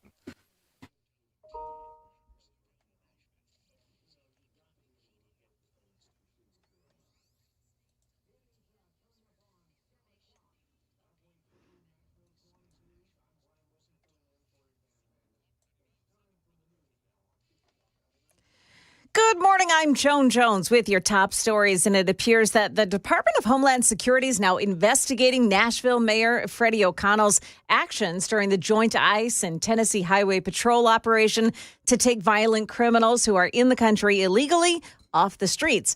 That announcement at a so-called Stop the Invasion event in Nashville yesterday, hosted by Tennessee Congressman Andy Ogles. At issue, an executive order requiring Metro Nashville Police to report any communications with federal immigration authorities to his office within one business day. Ukrainian President Volodymyr Zelensky again asking the U.S. to apply more pressure on Russian President Vladimir Putin to quit bombing his country. Russia's in the middle of an intense strike on Ukraine involving more than 900 attack drones and missiles. This weekend, President Trump saying on Truth Social that Putin has, quote, gone crazy. Over the long holiday weekend, second in command at the FBI, Dan Bongino, announcing that the FBI is reopening 3 major cases. They include the 2021 pipe bomber who left explosive devices at both the RNC and the DNC the day before the riot at the U.S. Capitol, the cocaine found at the Biden White House over the 4th of July weekend in 2023, and the leak of the Roe v. Wade opinion from the Supreme Court. In Liverpool yesterday, dozens of people injured after a driver plowed into crowds who were out celebrating the Liverpool Football Club's winning the English Premier League soccer title. 27 people were transported to local hospitals. Police there say they do not suspect that this is a terrorist incident. Fort Lauderdale, 11 passengers, including 2 kids, injured when a boat exploded. This happened about 5:45 last evening as the boat was about to depart a sandbar where boaters are known to congregate on holiday weekends. That boat exploded as the driver turned it on. And gotta watch your beer. A new study finds some beers brewed in the U.S. have high levels of so-called forever chemicals. The study suggesting that the PFAS chemicals get into the beer during the brewing process through the city water system, especially beer that's brewed in North Carolina, California, and Michigan. Market numbers now brought to you by Beacon Capital Management. Online at beaconcm.com. Stock futures jumping after President Trump said over the holiday weekend that he agreed to delay tariffs of 50% on the European Union until July 9th. Stock futures sharply ahead. The Dow futures up 560. NASDAQ futures gaining 324. We've got S&P futures up 83 points. That's the latest news. We've got your traffic and weather ahead. I'm Joan Jones, WTN News.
Got an accident. In fact, it's a vehicle fire. The eastbound side of 24 in Laverne. It's just past Old Hickory Boulevard, exit 62, and the right lane blocked off by that vehicle fire. Antioch on 24. This is the westbound side past Hickory Hollow Parkway. You've got a crash on the right shoulder. That one involves 3 vehicles.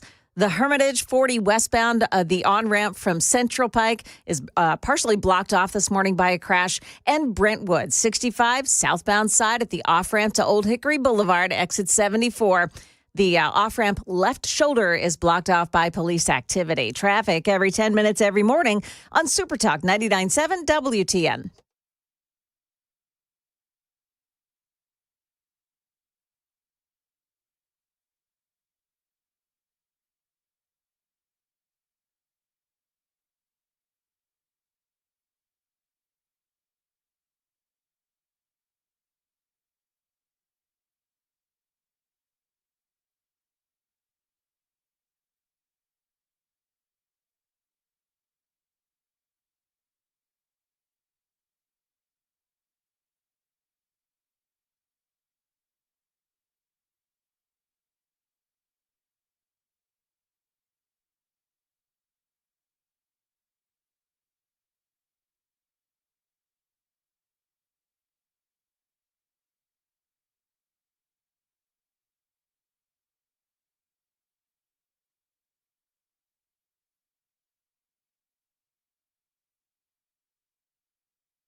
Good morning, everybody. Kicking off hour number 3 of Nashville's Morning News with Dan Mandis. I'm Brian Wilson filling in. Dan Mandis is somewhere, well, he's in the ocean somewhere.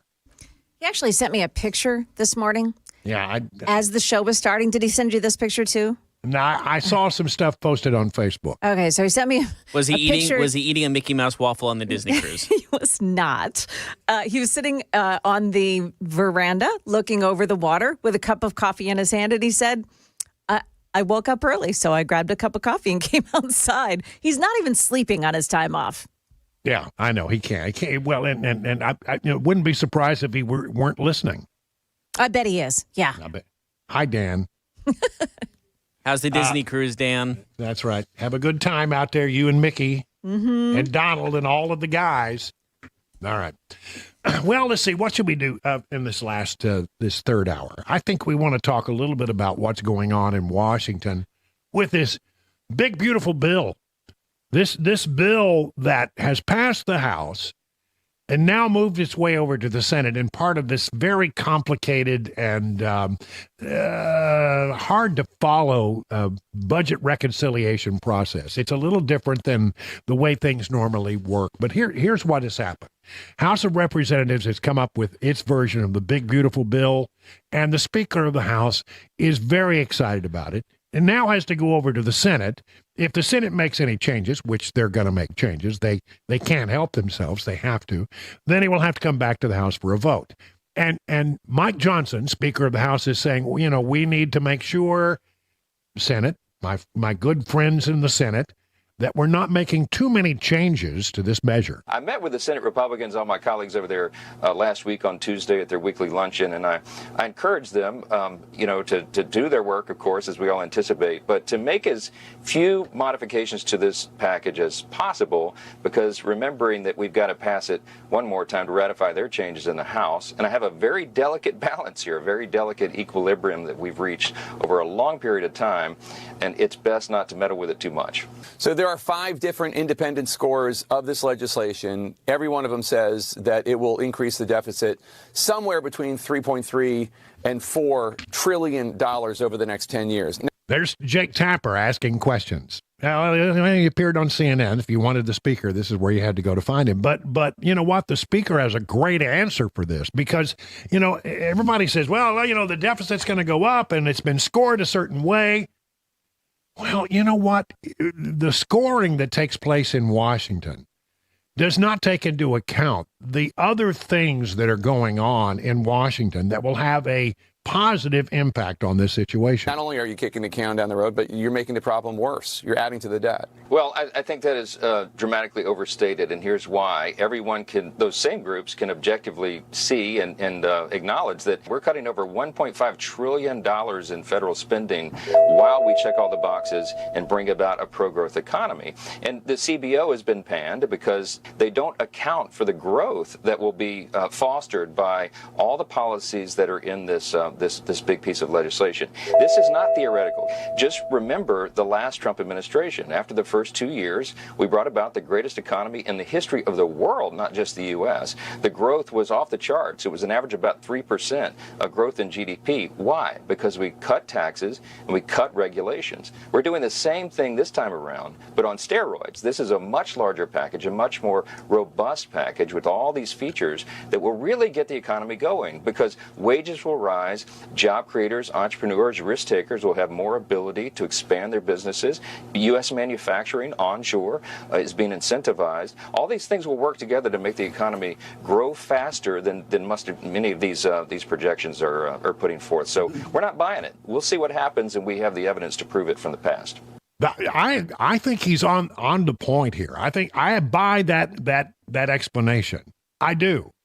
Because we saw what happened when the tax cuts kicked in. Things get revved up. The economy gets revved up in a big way. We've seen what happened when you continue to cut large swaths of government, and that pays off over time. Look, I mean, you can't look at this thing in a vacuum, and you can't really compare it to the way it's been done in the past. And a lot of the past, comparisons are not accurate anymore because it seems that you really do have forces at play that will mitigate the situation. But you got to go through the Senate, right? You got to go through the Senate to get this thing passed. And over in the Senate, there's another Johnson. This is the battle of the Johnsons. You got Ron Johnson, who's a senator from Wisconsin. And the speaker is saying, look, Ron, please don't make a bunch of changes here.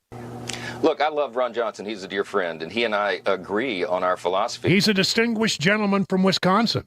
We're limited government conservatives. We want to limit the size and scope of the government and make it work more efficiently and effectively. My response to him, and we've spoken about this over recent months, is that we're doing the best we can with the vote numbers that we have. In other words, we've got to turn this aircraft carrier. You don't turn an aircraft carrier on a dime. It takes a mile of open ocean to do it.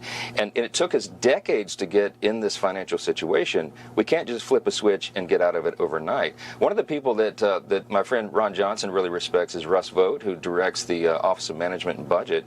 And Russ is a big champion for this piece of legislation. He calls it historic.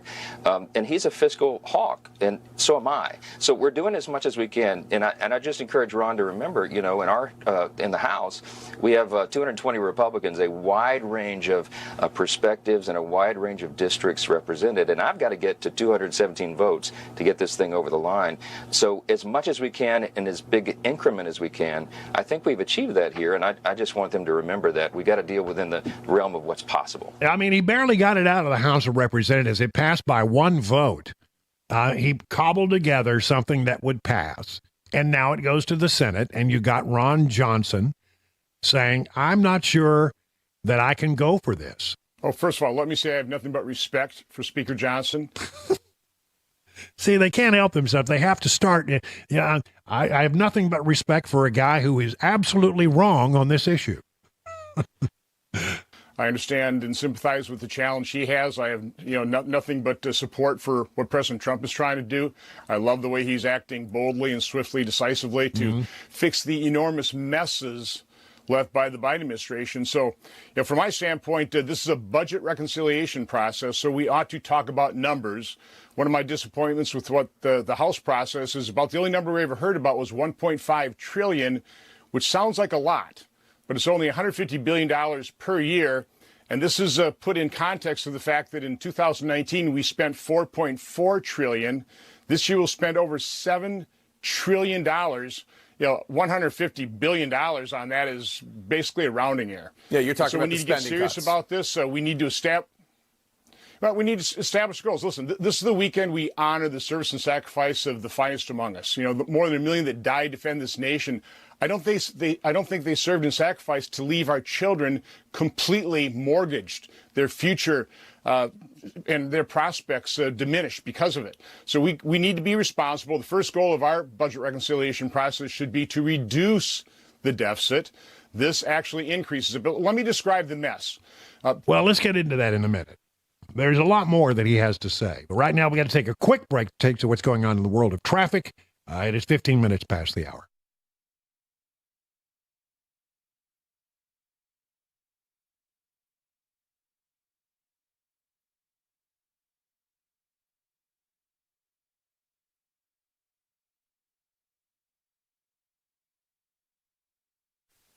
All right, 15 minutes past the hour right now on Super Talk 99.7. I'm Brian Wilson in for Dan Mandis. We're talking about the big, beautiful bill passed the House, going to the Senate. Ron Johnson thinks we need bigger cuts. President Obama averaged about $910 billion of deficits per year. President Trump in his first 3 years averaged about $810. Then COVID hit, over $3 trillion in deficit. It should have ended there. We should have immediately returned to a pre-pandemic level spending, but President Biden averaged $1.9 trillion of deficits over his 4 years. And according to CBO, those deficits now average $2.2 trillion over the next 10 years. We'll add $22 trillion. And I'm sorry, the House bill would probably add, I've calculated $4 trillion. And so we need to focus on spending. Don't defeat the deep state by funding it. You start with a reasonable pre-pandemic level spending. You've heard people talk about zero-based budgeting. I'm talking about a budget of 5.5 to 6.5 trillion. Those are options from Clinton, Obama, and Trump. where you just take their actual outlays, plus them up by population growth and inflation, leaving Social Security, Medicare, and interest untouched. That would leave you somewhere between $5.5 and $6.5 trillion. So you start there, but you have to do the work, and you need the time to do the work. I have to believe when you go through $7,000 billion of spending, if you go by it line by line, like Doge has done, you will find hundreds of billions of dollars of spending that if you eliminate, no one would even notice it other than the grifters who are sucking down the waste, fraud, and abuse. All right. So Ron Johnson says, look, you know, we got to cut more. We got to cut more. We're not doing enough. And that is in variance with what the Speaker of the House is saying we did what we could do. This is what we can accomplish. We need to move forward. So which of these two guys is right? Well, you'll hear from another senator who believes that Johnson is right. But let me just say, my assessment of it is that indeed there will be more cuts in the Senate, and it will go back to the House, and I think ultimately it will pass. But how many changes will there be made, and can the bill be put in a position where it's not passable in the House, which it has to pass one more time? The bottom line is there is no free lunch. You can offer people free stuff, but if you're borrowing money to do it, you end up punishing them with inflation. The same people that are getting the free stuff are also being punished by inflation and never seem to creep out of poverty or climb up out of poverty. So, well, I mean, I agree with him what he's saying about inflation. It can be a problem, and it does rob people. I mean, if you're in an inflation situation, but where is the inflation? If there are problems with what's being done, where is the inflation? It hasn't shown up. Why? Because of what Speaker Johnson said. You're doing cuts. You're doing a bunch of other stuff. You got the low price of gasoline. Costs are coming down. And there's a lot of it's very easy to say that there's a simplistic formula here, but the economy is dynamic, and formulas don't always make sense. But again, I do tend to listen very closely when Rand Paul speaks because he's been right about a lot of things. It's a bait and switch. It isn't good. But I do think the deficit is a threat to our country. I think it's the greatest threat to our national security. And so I think you can't do this. We bring in about $5 trillion in revenue, and we spend $7 trillion. That's about what we do. The $5 trillion is consumed by Social Security, Medicare, Medicaid, food stamps, and other welfare programs. The mandatory programs consume all of it. So the people say, well, we're taking this off the table and we're not going to touch any of those programs. Well, they're just not frankly serious. I'm all for the Doge cuts, and I'll vote for every one of them. But, you know, the administration now is afraid to send them back because Republican leadership on both sides is saying, we're not sure we can pass a $9 billion cut. And so what we're really stuck with is the math doesn't work. All the great Doge stuff, all the great stuff Elon Musk has done is out there. And people are going to wake up in about 2 months and say, how come the deficit's still $2.2 trillion? Where did the savings go? People are going to be very disappointed, conservatives. And I'm the one ringing the alarm saying they're not doing anything. They're not sending us a rescission package. They're not cutting spending. Somebody has to stand up and yell, the emperor has no clothes. And everybody's falling in lockstep on this. Pass the big, beautiful bill. Don't question anything. Well, conservatives do need to stand up and have their voice heard. This is a problem we've been facing for decades now, and if we don't stand up on it, I really fear the direction the country is going. So there you go. I mean, you've heard it all now. What's going to happen? My sense of it is, I think what's going to happen is you're going to see a situation where changes are made in the Senate. It goes back to the House, and the House approves the Senate changes. Now, it may be a battle, and it may be a fight, and it may take a while to get it across the goal line. But, you know, this is ultimately something that I think most Republicans know needs to happen. We need the tax cuts. Nobody wants to be against tax cuts, and the tax cuts will help in such a big way. So as I look at the situation, I think, you know what? I have a lot of respect for Rand Paul, but he's talking about inflation. And from everything I can see, inflation is not the concern. Inflation will not be a concern as long as the other things continue to take place. The spending cuts, the tax cuts, the reducing of regulations. people do not understand how important it is to have a situation like that. You know, that you've got to do what you can to reduce regulations, because when you reduce regulations, business can be more efficient, and more efficient business is more profitable. The economy does well when companies are doing well. So, I mean, I just think that the arguments, by and large, that Speaker of the House, Mike Johnson, makes resonate with me more than those that Senator Ron Johnson of Wisconsin are making over on the Senate side. We'll see how it all works out. But at the end of the day, I predict this thing does get across the goal line, because nobody wants to be the person who said no to tax cuts. 22 past the hour now.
The Brentwood thieves have been busted. And by the way, they're not in the U.S. legally. And another prison break. This time it is a former police chief now on the run.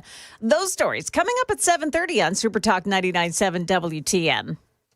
Well, this is interesting. Where are the American people right now? You've heard from the politicians, and we hear from the pundits, and now here's some pollsters. And I know you don't like pollsters, but you may like this. For the first time in more than 20 years, more Americans believe that the country is on the right track than on the wrong track. I mean, when it comes to, the politics of America, for a long, long time, Americans, for about 20 some odd years, we've been on the wrong track, according to America. For the very first time in some 20 plus years, this weekend, 48% of Americans said we're on the right track.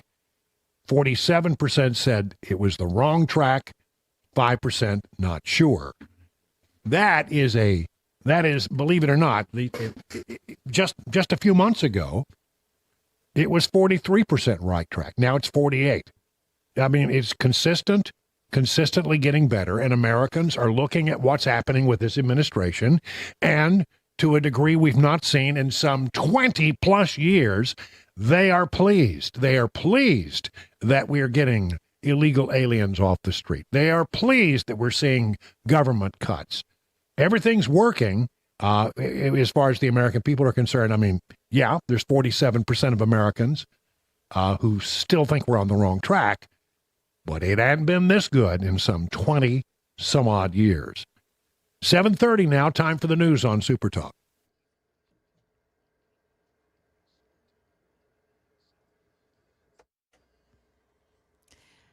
Good morning. I'm Joan Jones with your top stories. 2 federal committees are conducting an investigation into Nashville Mayor Freddie O'Connell for allegedly aiding and abetting illegal immigration, Tennessee Congressman Andy Ogles saying at an event at the state capitol building yesterday.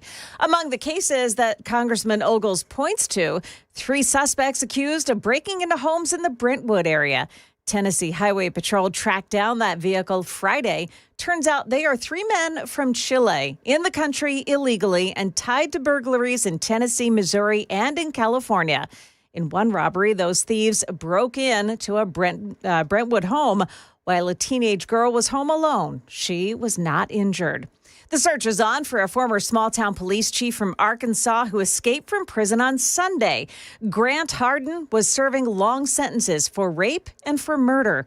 Harden reportedly disguised himself wearing a makeshift law enforcement uniform. He is considered dangerous. And a rescue taking place at Rock Island State Park yesterday. First responders helped to rescue a group of 9 people who found themselves trapped in rising water at the bottom of Twin Falls. To help in that rescue, Tennessee Valley Authority shut the gates of the dam, and that allowed rescuers to create a rope system to help those stranded to walk out safely. Nobody was hurt. That's the latest news, traffic, and weather next. I'm Joan Jones, WTN News.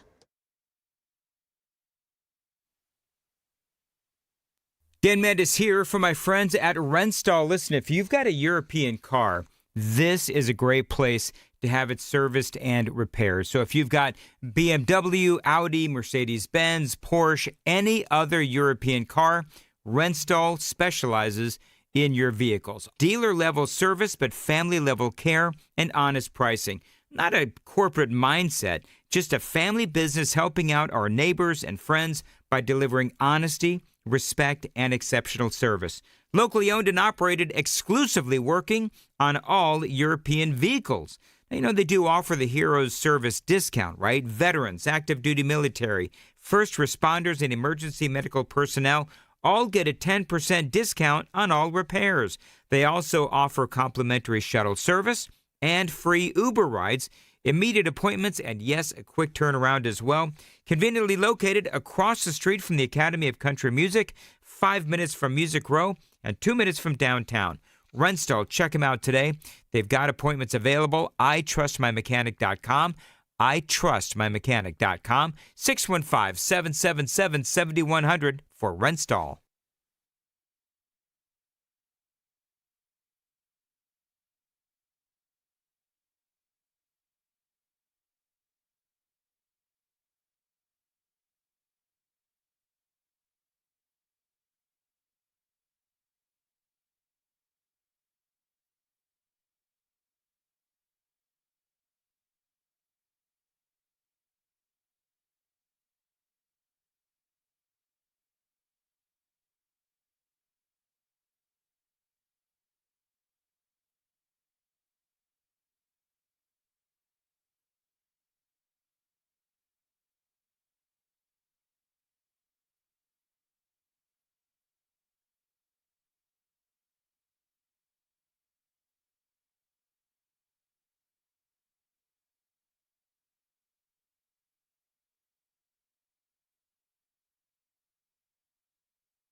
Dan Mandis here for my buddy Dr. Kevin Mitchell and the Wellness Institute of Nashville.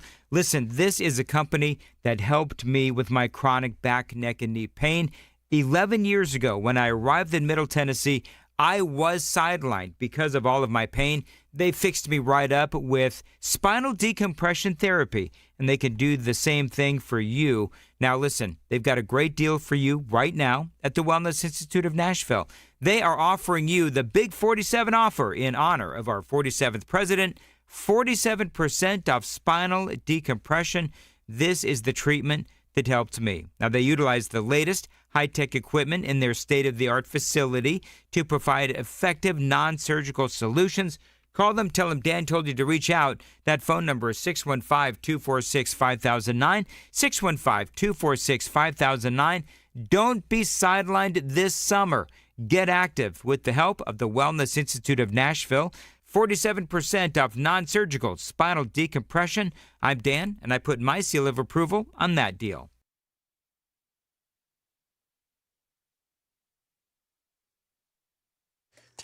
All right, we're going to be looking at the traffic here in just one moment as I load it up. We just have some little technical difficulties. Nothing to worry about, folks. Let's hopefully this loads. But Joan, what happened before? Can you tell me what happened before? Do you remember? Sure, there was a problem. I can tell you right now that I can see that there is a crash on out at the airport, Murfreesboro Pike at Donaldson Pike. Go ahead, you've got the rest. We also have 24 eastbound past Old Hickory Boulevard, south exit 62. We have an early car fire that the shoulder has been blocked. I believe they have put out the fire, but the shoulder is still blocked on I-24 eastbound. And on I-24 westbound, there is a crash with the right shoulder blocked past Hickory Hollow Parkway, exit 60. And we have another crash with the right shoulder blocked I-40 eastbound at Bellevue, exit 196. Traffic every 10 minutes every morning on Super Talk 99.7 WTN.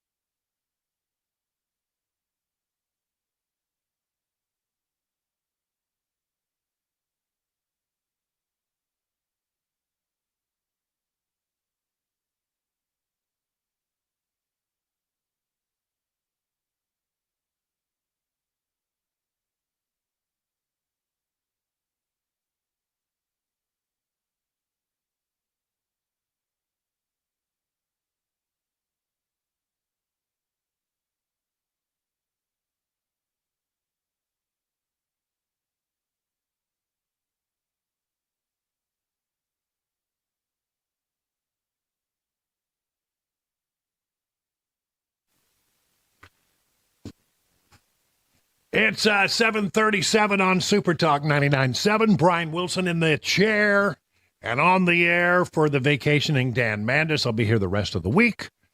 That's right. I volunteered to get up at 3 o'clock in the morning. Crazy. Man. They forced you, be honest. Taking the arm and just twisting it. No, I'm happy to be here. I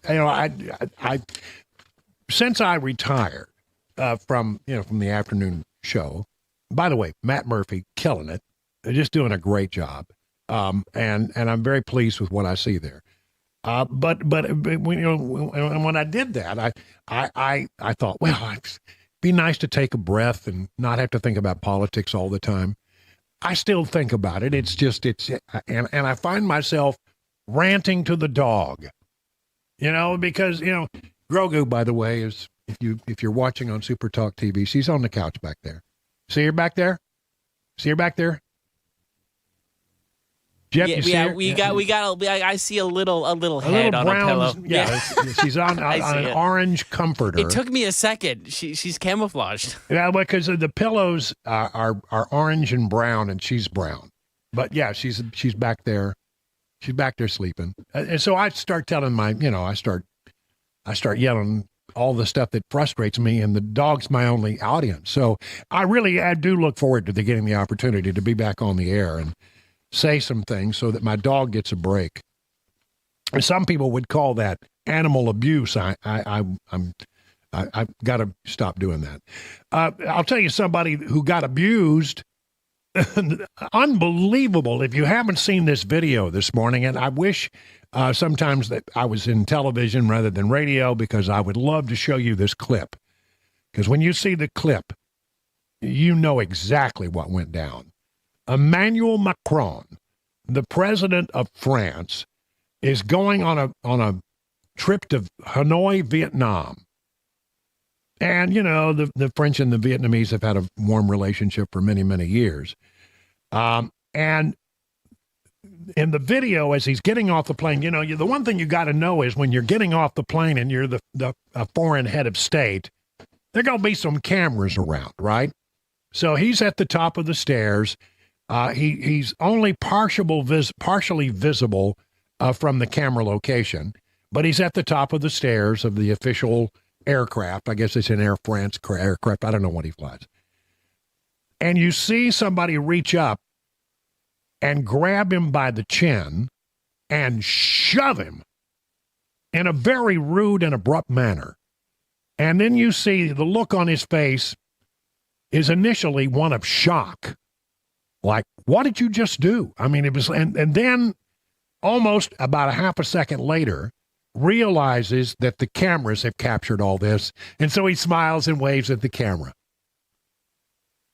Well, we later found out the person who shoved him was his wife, Brigitte. From FoxNews.com, French President Emmanuel Macron's wife is seen pushing his face in a viral clip during their arrival in Hanoi, Vietnam. French First Lady Brigitte Macron was seen shoving her husband, French President Emmanuel Macron, in the face while the couple was waiting to disembark from the plane in Hanoi. Video of the incident showed a uniformed man operating the plane door as Macron was seen wearing a suit and standing in the doorway. Brigitte Macron's arms in red sleeves could be seen reaching out and pushing Macron away, with one hand covering his mouth and part of his nose, while the other was on his jaw. The French president turned his head away, but suddenly noticed news cameras capturing the moment. He quickly smiled and waved, everybody, before exiting the door frame. Macron and his wife later disembarked the stairs of the aircraft together. The French president offered his arm, though the First Lady did not take hold of it. I don't know. What did he say? Married men everywhere said. He must have said something. As the clip recorded by Associated Press quickly went viral, Macron said that he and his wife were play fighting. Joan Jones, are you there? I am. Play fighting? Oh, come on. I mean, when you see the look on his face. Yeah. That was shock. That was total shock. He was like, you see several micro expressions there. Yeah. Shock, and then a bit of anger, and then within about 2 seconds, smiling and waving at the camera because he realizes it's all been captured. Oh, we're just play fighting. We're just messing around. Yeah. I don't buy it. I don't buy it in the least. She's never appeared to be either a very an emotional person or warm. I think warm's the word. So, yeah. There are a lot of rumors about that relationship. The headline of the story on the website of the daily Le Parisien newspaper, I know you pick up your copy every day. Oh, sure. Daily. Ask, slap or squabble? The images of Emmanuel and Brigitte Macron disembarking in Vietnam trigger a lot of comment. Now, Macron told reporters that the couple who met at a French high school where she was a teenage student, and she was a roughly 39-year-old married teacher, were simply joking around. Emmanuel was 29 when he married Brigitte in 2007. I did not know that. Yeah, I didn't know that either. Yeah, teacher took him to the principal's office. Yeah, she sure did. We are squabbling and rather joking. We are squabbling and rather joking with my wife, he said, according to the AP. The French leader argued that the images and reaction to them offered a cautionary tale about disinformation in the social age. Everyone needs to calm down, he said. It was a moment where the president's wife were decompressing one last time before the start of the trip by horsing around. Yeah. And Jake Tapper says, it seemed like it to me. Yeah, I was just going to say, talk about your disinformation. It feels like Biden all over again. Now, if you missed it earlier, we got Jake Tapper saying, I never really saw Biden that much. I never knew he was out of it, and nobody would confirm to me that he was out of it. And so what am I supposed to do? You're supposed to report what you see as well as what you hear. So here's another situation. Now, I'm sure it's CNN. They're not buying the story either. But if it were Trump somehow, it would be a different situation. Could you imagine? Can you imagine that whole situation?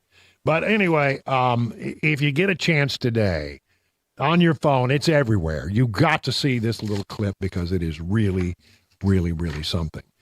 Do you remember when Donald Trump said, we were going to go to Fort Knox and count the gold? Is the gold really there? What happened to that? I'll tell you in just a moment, 15 minutes past the hour.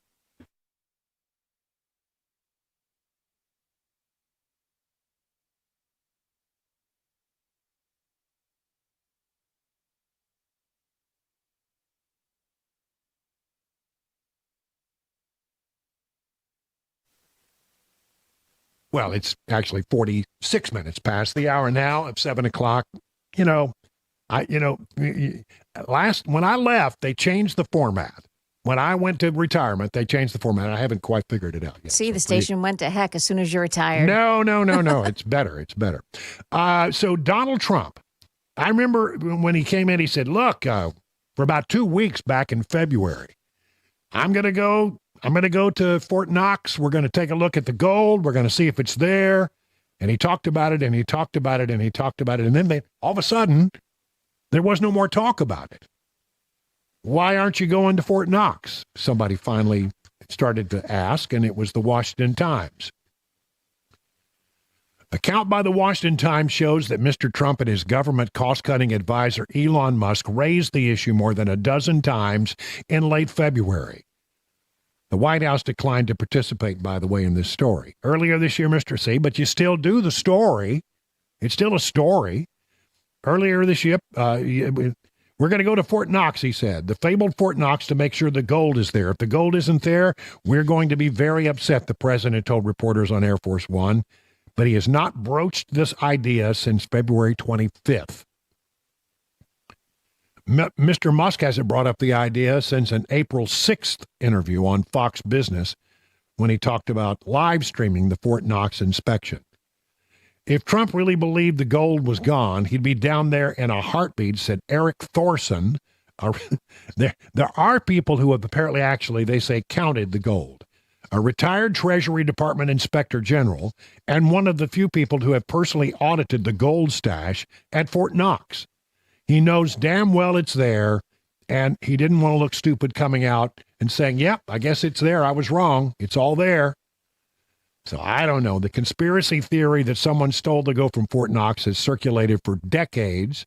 It popped up on the Trump administration's radar after the financial website Zero Hedge Fund raised the issue on X and tagged Mr. Musk. Gold theft rumors have existed since Fort Knox Bullion Depository was built. Anybody know when? When was it built, ladies and gentlemen? 1936. At first, gossip held that the European bankers ran off with the gold. The rumor was updated to accuse the Rockefeller family of pilfering it. A scheme to blow up the gold in Fort Knox was the plot of a 1964 James Bond film, Goldfinger, but 007 saved the day. Thank you for that. Long-running conspiracy theory, there is no evidence that any gold has gone missing, says Treasury Secretary Scott Bessent. But then, of course, that's exactly what he would say, right? We do an audit every year. I can tell the American people all the gold, despite what the Gatlin brothers will tell you, is not in California. It's at Fort Knox.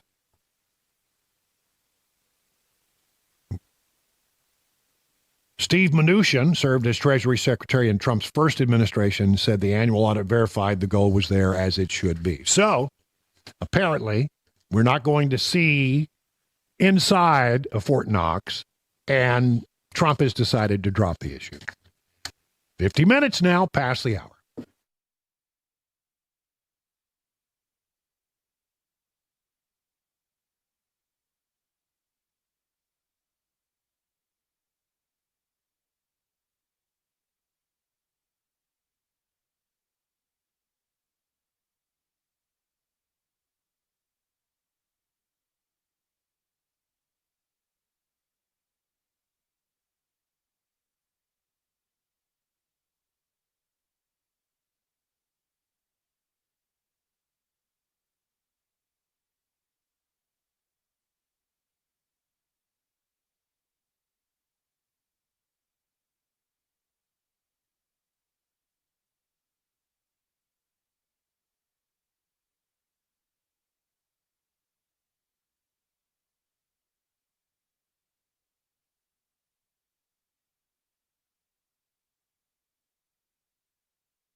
Coming up on Super Talk 99.7 WTN, President Trump moves once again to cut off Harvard.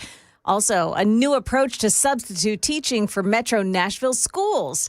That's coming up here at 8 o'clock on Super Talk 99.7 WTN. It is 54 minutes past the hour of 7 o'clock. Brian Wilson in for Dan Mandis. Gas prices doing really good right now. I mean, if you add in and adjust for inflation and, the fact that wages have gone up, Americans are actually spending the least amount for gasoline than they have in, 2003? Is that right? Yeah. If you exclude the COVID years, because COVID was an abnormal thing. Yeah, I mean, it's gas prices really good over the Memorial weekend. I noticed this because, as you may have heard, I bought a motorhome upon retirement, and I took it to Charlottesville, Virginia, this weekend for a family thing, and it was, I had to fill up a couple of times because motorhomes, they don't get the greatest gas mileage, as you might imagine. And it was not an unpleasant experience. I have this recollection. When I remember when gas was up and it got like $4 or $5 a gallon. It was just ridiculous how high it had gotten. Yes. You remember that? I do. That was the summer that my daughter talked me into taking a trip in a motorhome across the country. We've been talking about doing renting a camper or doing something like that for some time. Yeah. And so she, I said, okay, what do you want to do for our vacation? And she said, I want to go. I said, how about if we go see, Aunt Gwen, my sister, in Amarillo, and we maybe we do some camping. She said, if we can take a camper all the way across the country to Amarillo. I was paying about, I don't know, $100 for gasoline every 2 hours. Yes. Because that thing didn't get any gas mileage at all. And I mean, I had it floored to keep it at basically highway speed. And it was just sucking the gas. And I mean, by the time I got to Texas and back, I paid for the mileage on the motorhome. You pay per mile. And then I paid for the gas. Oof. I could have taken her to Australia for her vacation because I spent more money on that trip than any vacation I've ever spent money on. So it was a real pleasure, I must say, to get on the road, get out there and hit the highway. And when that happens too, and we had a similar experience during exactly that time. We also have a travel trailer, always have. Well, you got to pull it, and that takes a lot of gas. Behind. It does. So we were taking the kids to Florida, but every time we stopped, and you may have had the same experience, you put the credit card, and they would stop, like the credit card company stops at $100. Yeah, you couldn't go over $100, and sometimes to fill the tank it was $125 Absolutely, or so. Yeah. That was a crazy time. Yeah, I have never spent so much money on a vacation in my life. And, and at the end of the day, we ended up camping one night in the Paladuro Canyon in the Texas Panhandle, which if you've never been there, spectacular, just great. And, I was cooking my hamburger helper, which I'm famous for, and was cooking and my daughter was outside and she kept seeing animals. I mean, there was a herd of deer that came through and then a herd of turkey and even a bobcat. She saw a bobcat. Wow.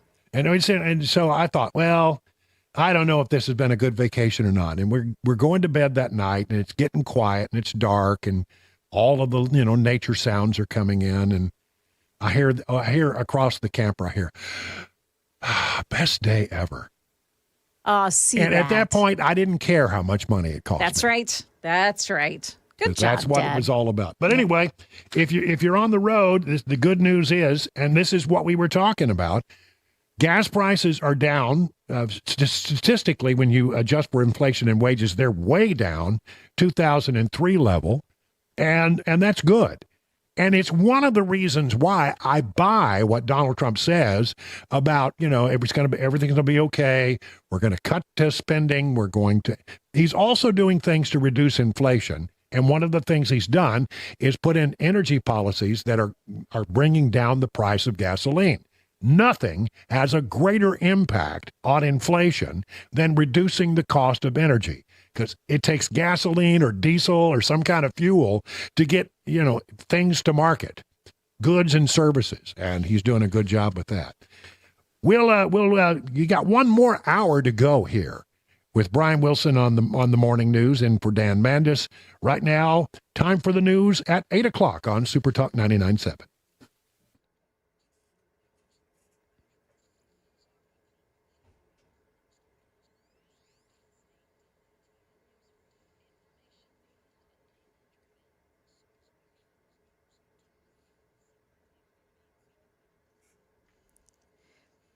Good morning. I'm Joan Jones with your top stories. The Trump administration wants to cut all remaining ties with Harvard. NBC News reporting that President Trump will ask federal agencies today to end any contract with that university as a standoff over Harvard's refusal to address anti-Semitism continues. Big changes coming for substitute teachers in Metro Nashville public schools. Starting in the next school year, the district will phase out traditional day-to-day substitute teaching roles in favor of full-time model. And that means substitutes are permanent and they are assigned to specific schools. The school board says that'll improve absence coverage and student support. Former New York Democrat Congressman Charlie Rangel has died. He was a founding member of the Congressional Black Caucus, and he served in Congress for 46 years. In 2010, Rangel was censured on the House floor after an investigation found he failed to pay taxes on a rental home in the Dominican Republic. He understated his assets by the hundreds of thousands of dollars on financial disclosure forms and solicited donations from corporations that had business before his committees. A Memorial Day shooting at Cedar Hill Park, and 2 teenage girls are now being treated for gunshot wounds. Police say they were caught in the crossfire after a fight broke out in the parking lot. The shooters have not been captured. And former Olympic gymnast Mary Lou Retton arrested on a DUI charge in her home state of West Virginia. This happened 10 days ago. The media is just now learning of the arrest. She was released on a $1,500 bond. Retton, as you may remember, made history in 1984 at the Summer Olympics when she won and became the first American to win the all-around gold medal in gymnastics.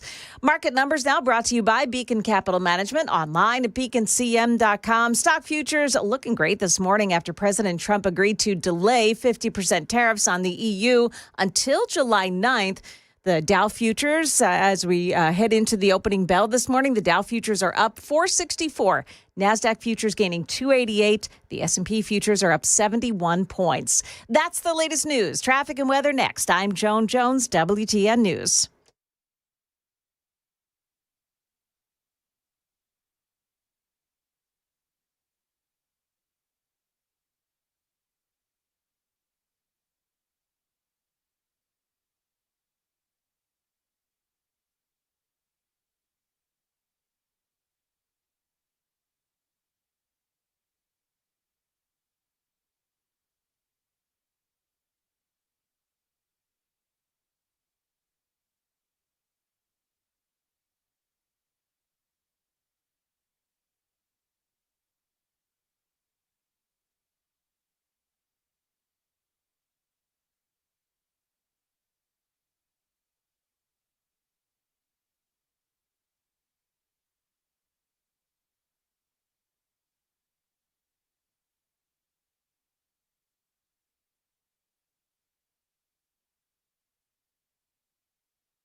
Talbot's Corner 65 southbound side at Trinity Lane. You've got a crash there. Another crash blocking the left lane on 24 westbound at the eastern split. And then Jolton, Whites Creek Pike, north of Jackman Road. Watch for another crash there. Traffic every 10 minutes every morning on Super Talk 99.7 WTN.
It is 6 minutes past the hour of 8 o'clock on Super Talk 99.7. I am Brian Wilson. I am your friend and radio buddy. I'm not Dan Mandis. Dan Mandis is on vacation.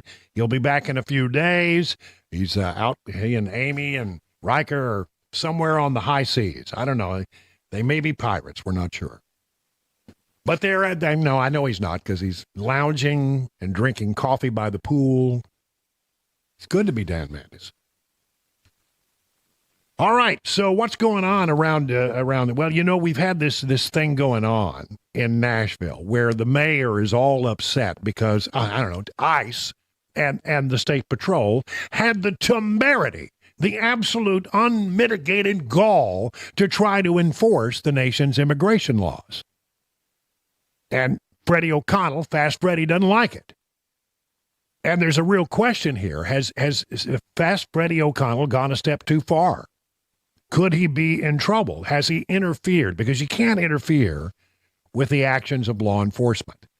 And, you know, there's some question about federal dollars that were given to the city of Nashville, COVID money, that was handed over to some of the groups that are now out there actively working to make sure that the people are not going to be arrested by ICE.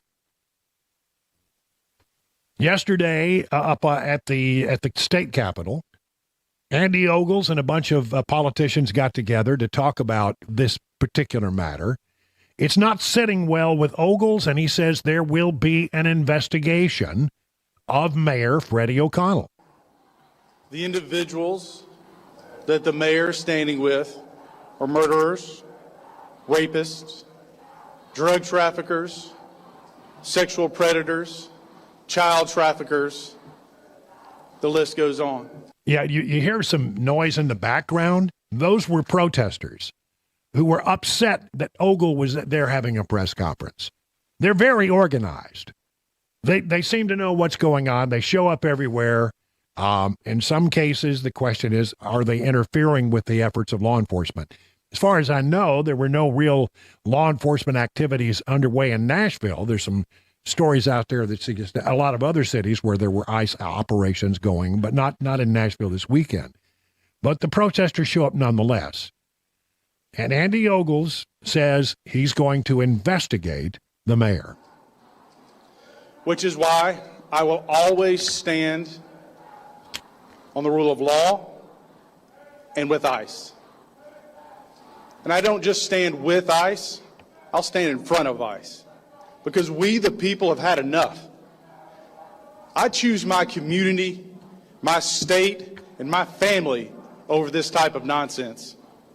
Which is why, due to the remarks of Freddie O'Connell and the potential for aiding and abetting illegal immigration, the Homeland Security and the Judiciary Committees will be conducting an investigation into the mayor of Nashville, his conduct, and whether or not federal dollars have been used in criminal enterprise.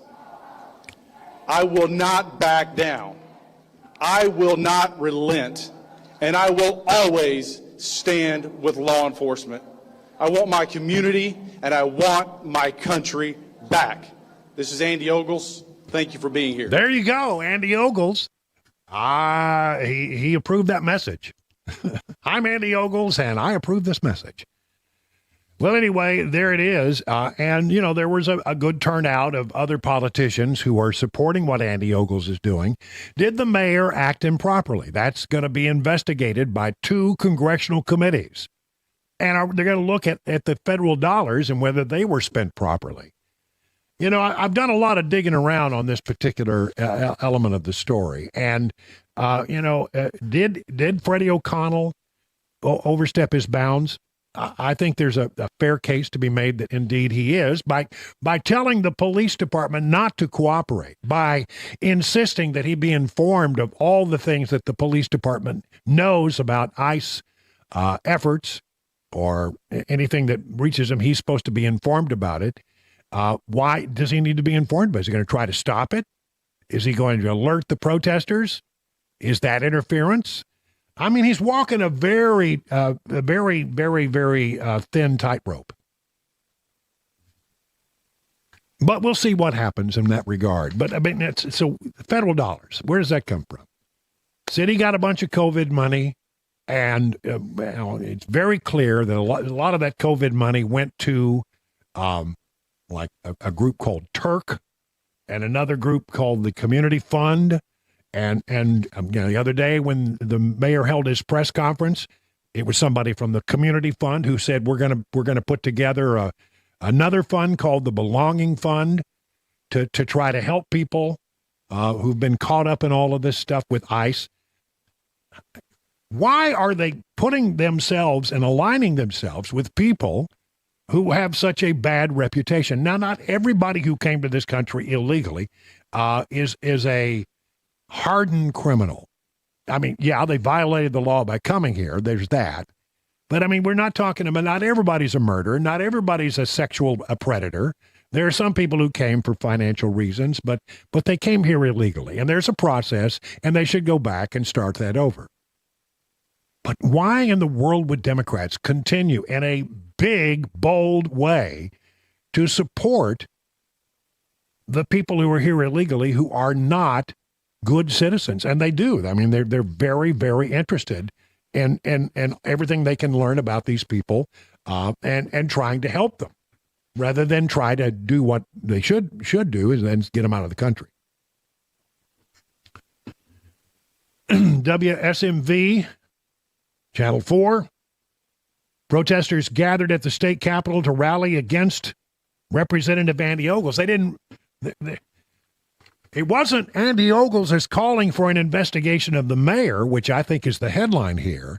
It's that protesters gathered to protest Andy Ogles. And I have to say, that is Channel 4's modus operandi every time. Yeah. It's the protest that matters. Yeah. You're exactly right. And I've noticed that over the years. I mean, you got Fox 17, which is, I think that they play it up the middle. You got some other news organizations in town that, sometimes they don't play it up the middle. Sometimes they do. It just sort of depends. But universally, it seems to me, on this issue of immigration, Channel 4 takes a position. Just my observation. But that's the way it feels to me. What else is going on in immigration world?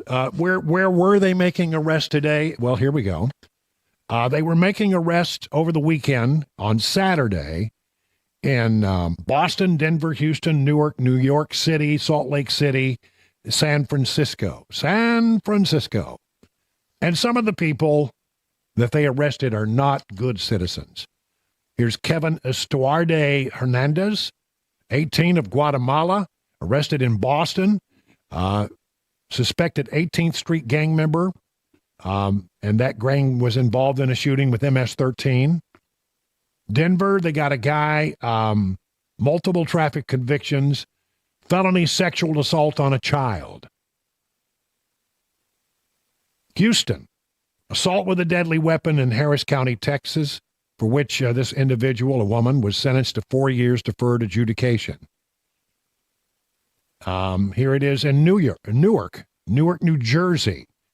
A guy by the name of Sanchez Hernandez entered the U.S. without authorization, has a criminal history that ICE says indicates an arrest and pending deposition on charges of sexual assault of a victim under the age of 13, endangering sexual conduct with a minor. Not good people. Not good people. Look, I have a pretty simple expectation of what government should be. City government, the number one job of city government is what? Public safety. Absolutely. You want to know that when you dial 911, a police officer is going to come. You want to know that the fire department is going to respond, an ambulance will come if you're in a car wreck. That's all public safety. That's job number one.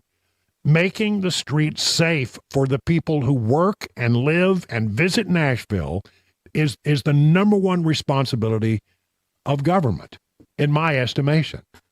Except in Nashville, they want to support the people who have come here and have acted badly. They've got their priorities completely bass-ackwards. Here's one. You'll love this story. This is an immigration story that just blows my mind. Out of Ohio, there was a guy, he's a 24-year-old Venezuelan national, and he was able to pull off posing as a 16-year-old high school student for more than a year. Senator Bernie Moreno, Republican of Ohio, described the horrifying situation, saying, "I ask that you take any and all lawful measures to enforce our federal immigration and criminal laws against an alleged Venezuelan illegal alien adult male that may have defrauded federal and state government agencies while pretending to be a minor in the state of Ohio." It's just unbelievable. More on that in just a moment. Let's take a quick look at what's going on with traffic.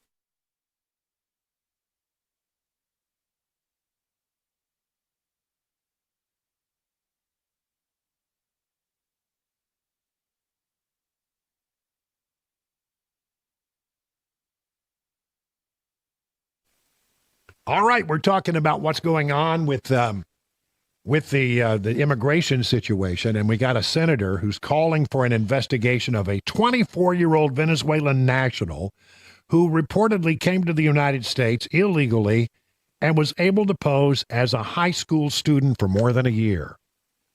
But wait, as they say, there's more. According to the report, the individual known and identified in documents as Anthony Emmanuel Labrador Sierra, also known as Tony Labrador, enrolled in high school and joined the boys' swimming team and even competed in state sectionals. He used fraudulent documentation to maintain his false identity. He was enrolled at Perrysburg High School under the name and age of a 16-year-old unaccompanied minor on January 11th, 2024, in accordance with federal and state requirements for enrolling students experiencing homelessness or without a legal guardian, the school said in a statement. So he lied to officials and said, what do you call it? I don't have a legal guardian. I am not of age. And so you need to send me to school. He was 24 years old, posing as a 16-year-old, and joined the swim team, of all things. Did you hear how he got turned in? No, I didn't see that. His baby mama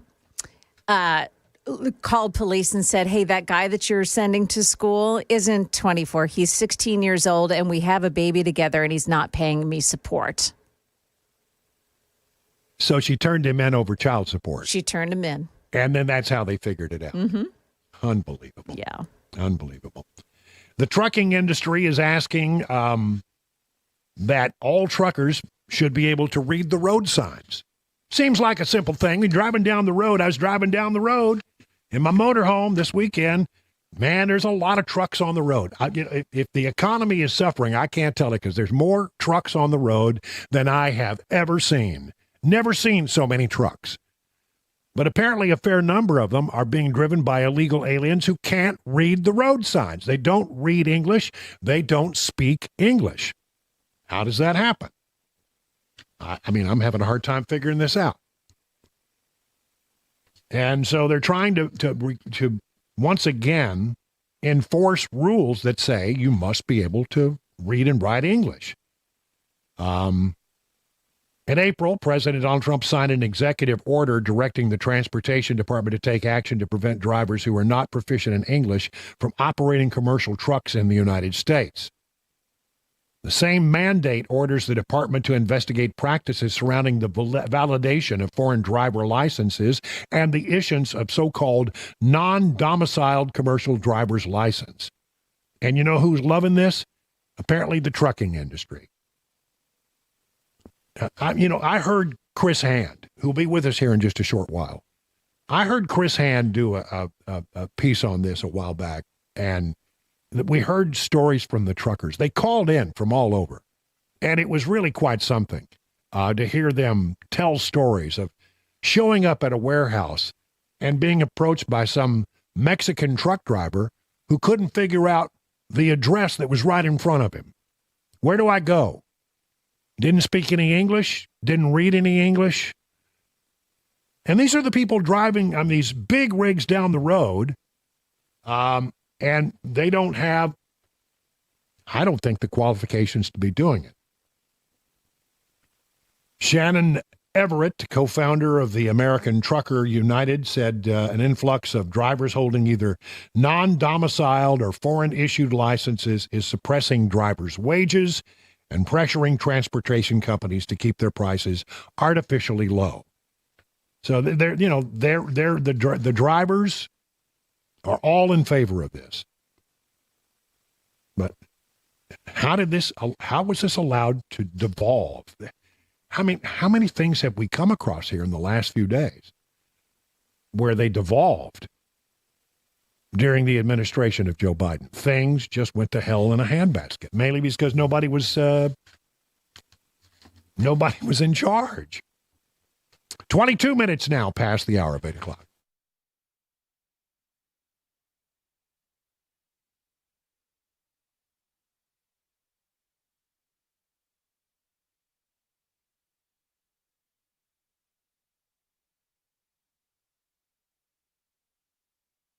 Dan Mandis here for Busy Bee Plumbing, Heating, and Cooling. Listen, if you need a gig, Busy Bee HVAC, they are hiring. Listen to this. If you've got experience in HVAC and plumbing, they want to talk to you. They're hiring for both service and install departments. The pay range for these more experienced roles, $30 to $39 hourly. If you've got at least 3+ years of experience. By the way, they also offer you health care benefits. They give you your birthday off. They're closed on federal holidays, 2 weeks of paid time off as well. So this is a good company, and they've got some good jobs ready for you if you are ready to work. Busy Bee HVAC. You can find them online anytime to find out the kind of company they are. And if you need HVAC or plumbing, clearly they can help you with that as well. Become a member of the Beehive Club like me. I've been a member for 11 years. Call them. How can they help you? 615-775-7833. 615-775-7833. BusyBeeHVAC.com.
Another one of President Trump's executive orders is being challenged in federal court. This is breaking news. And the Trump effect is being felt at Planned Parenthood. That and more coming up here at 8:30 on Super Talk 99.7 WTN. All right, Joan Jones in the newsroom. She'll be back here in just a minute. Then we'll all get together for the crisscross. When I worked afternoons and Matt came on before me, we had what we called the Matt Chat. Now we're doing crisscross. Oh, you know what? Are we doing crisscross with it's Des Dickerson today? We doing? That's right, because he's not. I guess we'll find out. Yes. Well, if Des wants to join us, I'm game. I don't know. And if he doesn't, we'll still have fun. We'll still have plenty to talk right. about. We'll have the three of us. We got this. In fact, let me just tell you the most interesting story that we're going to discuss in our segment after the news. You ready? Ready. You need to drink your milk. Oh. Remember when your mama said drink your milk? Mm-hmm, yeah. And you went to school and they gave you milk? Turns out they may have been on to something. There is a vitamin in milk that apparently can help you live longer. Oh. And you're going to be surprised. You're going to be surprised. It has to do of here's a tease. This is what are telomeres? Telomeres? Telomeres. Telomeres. If you know what telomeres are, then you'll be ahead of the rest of us, because I didn't know what a telomere was until about 2 minutes ago. Wow. But I haven't heard about it in like the last 10 seconds. Is my first knowledge of it. All right. Well, we're going to explain what a telomere is and how drinking your milk can help you live longer. But right now, it's time for the news with Joan Jones.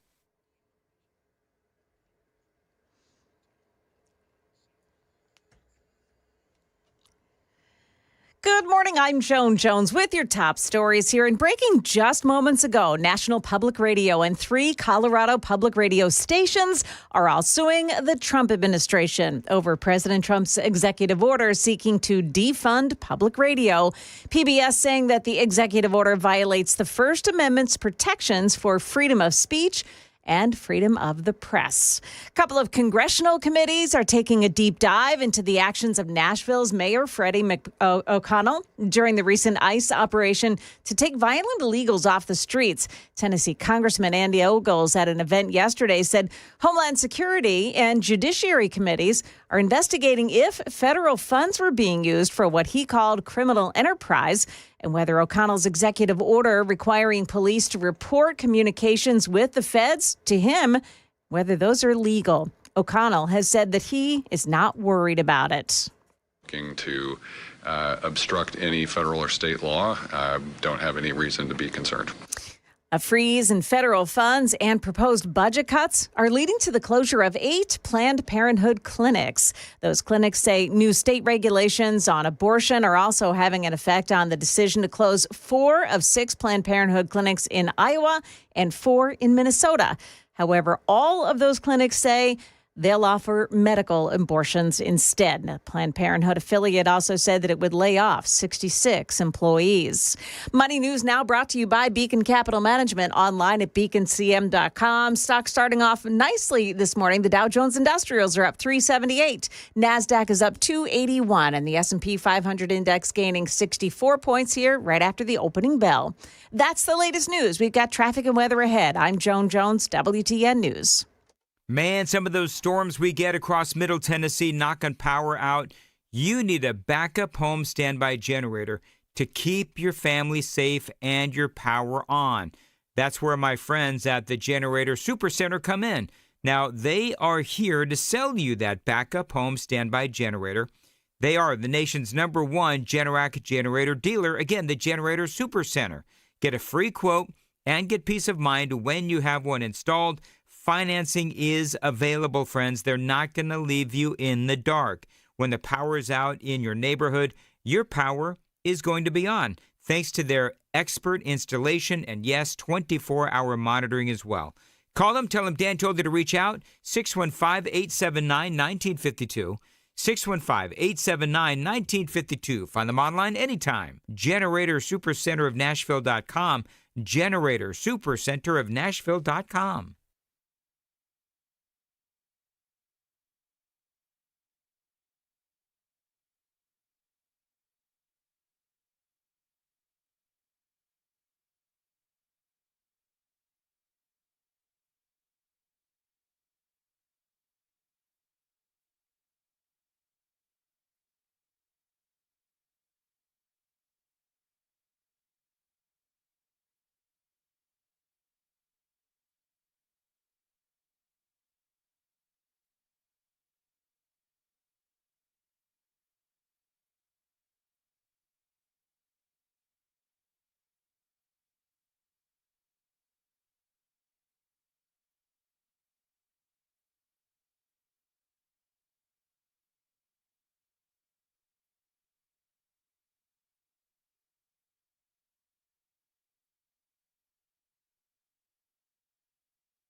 Tough commute this morning. 65 northbound in Brentwood. Just before Concord Road, there's an accident blocking off 2 left lanes. Then in Franklin on 84 westbound side, before I-65, a crash takes out the right shoulder. With the eastern split, 24 westbound, right at I-40, there's a crash and the left lane is blocked off there. Eastern split on 24 westbound. Looks like this is the same accident this morning. The off-ramp right shoulder is blocked. And then Jolton, Whites Creek Pike, north of Jackman Road. Watch out for a crash. Traffic every 10 minutes every morning on Super Talk 99.7 WTN.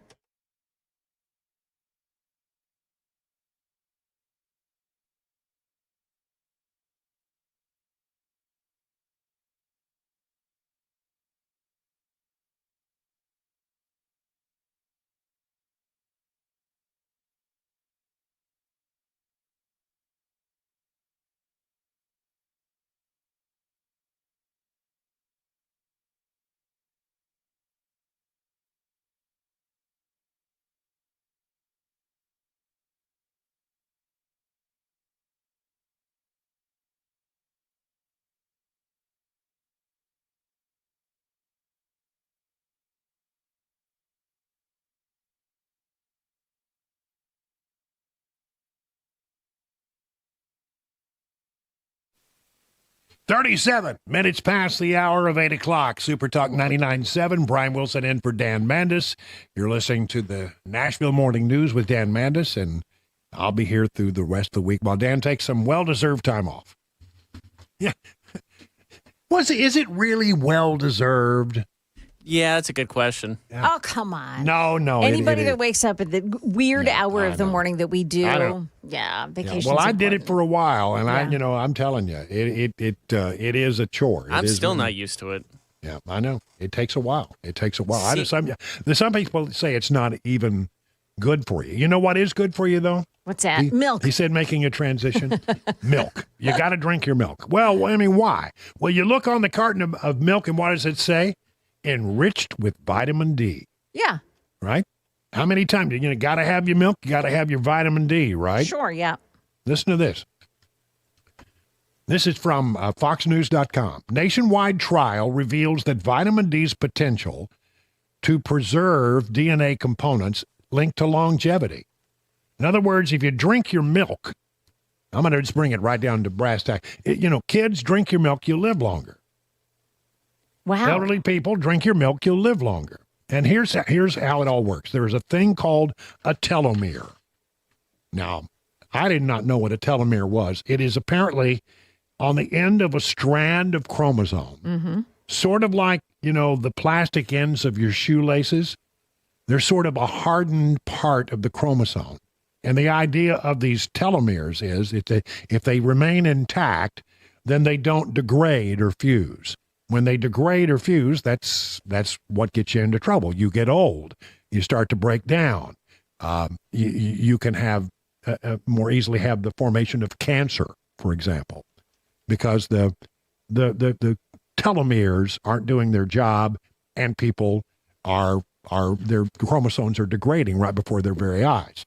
But there's a study out that says, and this is pretty amazing, that there was a dramatic improvement in the quality of the telomeres of people who took vitamin D on a regular basis. Oh, so it's vitamin D. It's not necessarily that of the milk. If you're milk intolerant, lactose intolerant, then you can go ahead and just take a vitamin D tablet, I suppose. I don't know. Yeah. Okay. D3 is the answer. How about that? It tracked 1,000 U.S. adults, men over 50, women over 56, or 55 rather, and found that vitamin D3 could reduce biological wear and tear equivalent to nearly 3 years of aging. Wow. I mean, 3 years of your life, is that worth a bottle of vitamin D vitamin pills? I think it is, yeah. I think it is. Wow. So during the COVID virus scare, pandemic, I heard a lot of that vitamin D. Like if you were one of those people that takes vitamin D or is outside a lot, you were less likely to get COVID because of the amount of vitamin D in your body. That's right. So there's just so much to that. Yeah. Listen, I don't claim to be a doctor, But I do believe that they've got something here. And apparently, if you take your vitamin D, your telomeres remain intact longer. And having an intact telomere is exactly what you want. However, Dr. Brian kind of rolls off the tongue. Well, no, don't take your medical advice. Okay. But I'm just passing on what the doctors are saying. All right. So I grew up as a child of the 60s. That's how old I am. And every Saturday morning, without fail, I sat down to watch the Hanna-Barbera cartoons. oh, yes. I mean, Hanna-Barbera cartoons were the best. Because, they had the best sound effects, for example. And this is where I developed, I guess, my love of sound effects. Yeah. And in all these years, I've been saying, where is my flying car? Where is my flying car? Yeah. Well, apparently, there's a lot to be learned from the Jetsons. And, the other thing that the Jetsons had, do we have the Jetsons music? There you go.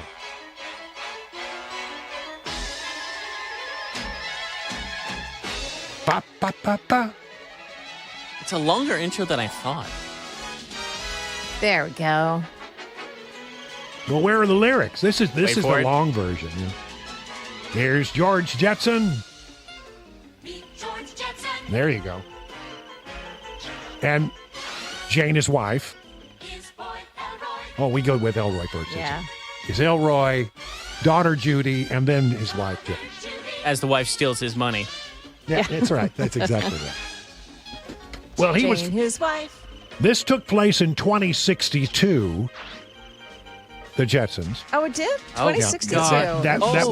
That was the time frame in which the Jetsons were supposed to live. I totally And- forgot. Like, Jetson is supposed to be born by now. Like, George Jetson himself is like, his birthday is like a couple of years ago. Yeah, July 31st of 2022. Oh, my God. Wow. George Jetson is among us. He's among us. If no one named their kid that on that day, we have failed as a society. That's right. That's right. Well, I loved the fact I wanted to have my flying car. I keep asking. I saw it on the Jetsons. I'd expected to have my flying car. Where is my flying car? No, that is not a scooter on the streets of Nashville. I don't think it is. That's sound the like sound of the flying car. Hey, what about, okay, can we make a compromise? Maybe a hoverboard from Back to the Future. Can we have that at least? Yeah, you'd think. Well, here's the thing. The other thing that they had was a robot named Rosie. Rosie was great. Right. She a little cantankerous, had a little bit of an attitude. Yeah. But she was, she wore a little apron, a little hat. She motored around the house and did all of the cooking and all that kind of stuff. There wasn't much cooking because it all was done automatically. You just push a button and it happened. But, one way or the other, where's my robot? Well, we're going to have robots and we're going to have a bunch of them and we're going to have them real quick. According to Elon Musk, tens of billions of humanoid robots will exist by the year 2040. Now, we're 2025 now, and it's going to start pretty quick. In the next couple of years, you'll be able to buy a robot for your house. And have you seen these Tesla robots and the things that they can do? They're kind of frightening, though, aren't they? They are frightening. Yeah. I know. Don't you wonder how much information they collect while they're buzzing around your house? Yeah, well, everything is about a collection of information. But this is something, they can dance. A lot of them, I see a lot of pictures of them falling over quite a bit. Yeah. But once they get that resolved, it'll be pretty good. I'm pretty sure. But some of these Tesla robots, they can dance. They can do. They can do acrobatics. The Boston Dynamics robots are just eerie, really eerie, in that they can do backflips and all manner of things. It's when you see. Have you seen those Boston Dynamic robots, the little dogs and the other thing? Yeah, scary. Yes. But he says there are going to be tens of billions of them. How will that be? Are you okay with the idea of robots? No, you know what? I don't have Alexa or what Google Nest. None of those. I don't have any of that in my home. I already don't like it when you pick up the phone and something you've just been talking about shows up in your Facebook timeline. It's terrible. there's way too much snooping on us. So no, I don't even have a robot vacuum cleaner. Oh, really? Well, I do have one of those. And it's more trouble than it's worth about half the time. Yeah. I always have to find it. Where did the robot go? Honey, have you seen the robot? Yeah. And if this is my introduction to robots, it's not been a particularly good experience. Would you have one in your house, though? Would you have one of those new ones in your house? Yeah, yeah. You would? Yeah, Okay. I would. I think so. I think at the end of the day, if I can get them to mow the yard. Well, yeah. Well, they got robots that'll do that right now. You can go out and buy one of those. It will learn your yard and mow your yard for you. Will it do the trimming, like No. the weed whacking? No, you got to get, you still need a human to do the weed whacker, but you get a robot, an Elon Musk robot, and he could probably do the weed whacking. I don't know. I don't know. But I mean, it's going to be such a different, and again, it's 2040. Yeah. Not that far away. Within the next 5 years, you're gonna see robots.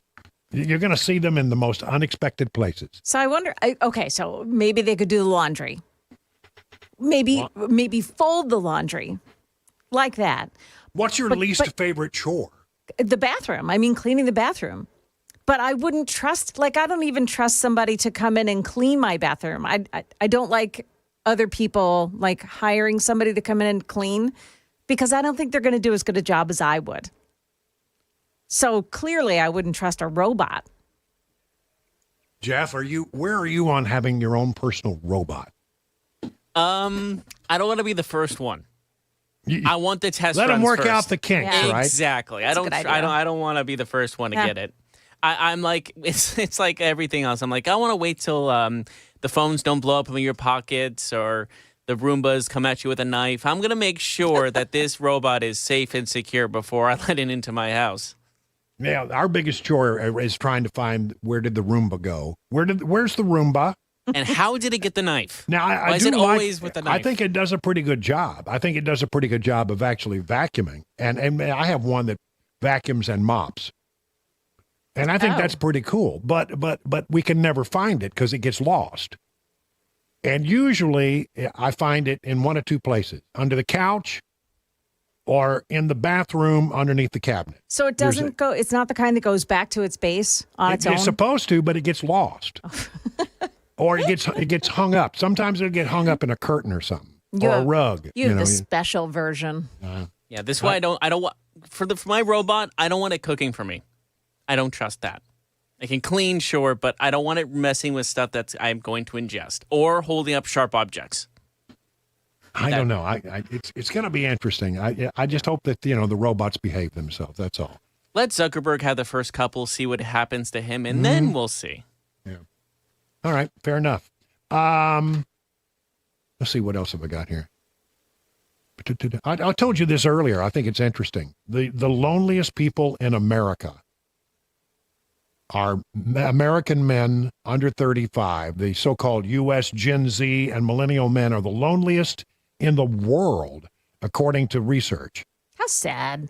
Yeah. What is it about? I mean, Jeff, that would be in your background. Yeah, that's you. I would say so. Are you lonely, Jeff?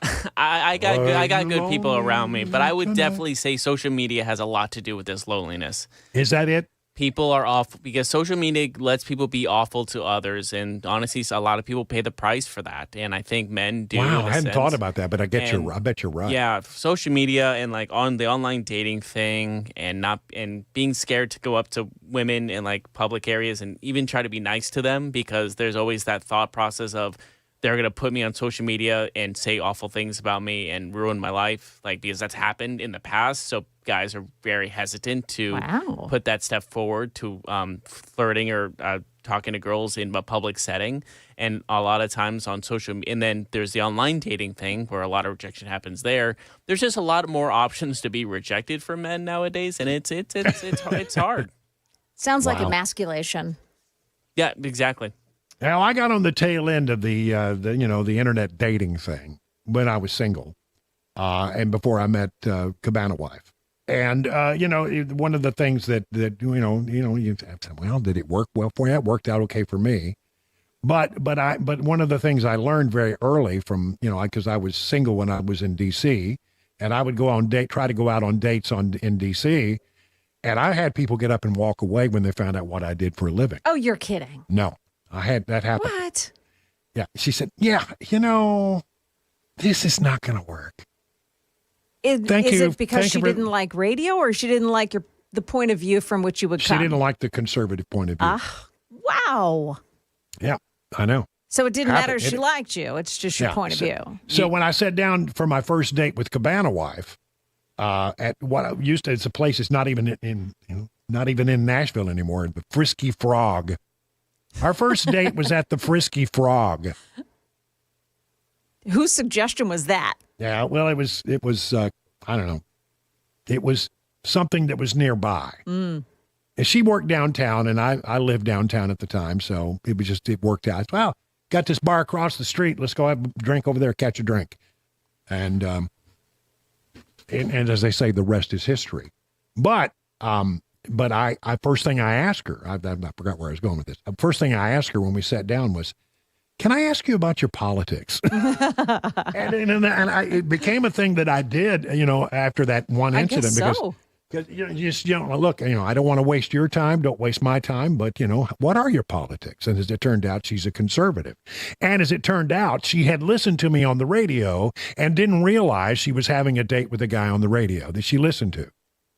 Well, I think probably after she heard you speak, she might have gotten a clue because you have a very distinctive voice. Does my voice sound familiar to you? She said, should it? I said, it might. It might. And she thought I was just being conceited. Oh, okay. Who is this guy? Who does he think he is? Yeah. But as it turned out, it worked out well. But it really was a thing. You had to stop and go, I don't know if I I need to know up front, so I'm not facing one of these really embarrassing things. Yeah. But, you'd be gun shy, I guess. Yeah. So I can understand why there were lonely men out there. Mm-hmm. Thank goodness I'm not lonely anymore. Yeah. I bet you're thankful for that. I am very thankful for that. It is 54 minutes now past the hour of 8 o'clock on Super Talk 99.7.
Up ahead on Super Talk 99.7, could there be an investigation into Nashville's mayor?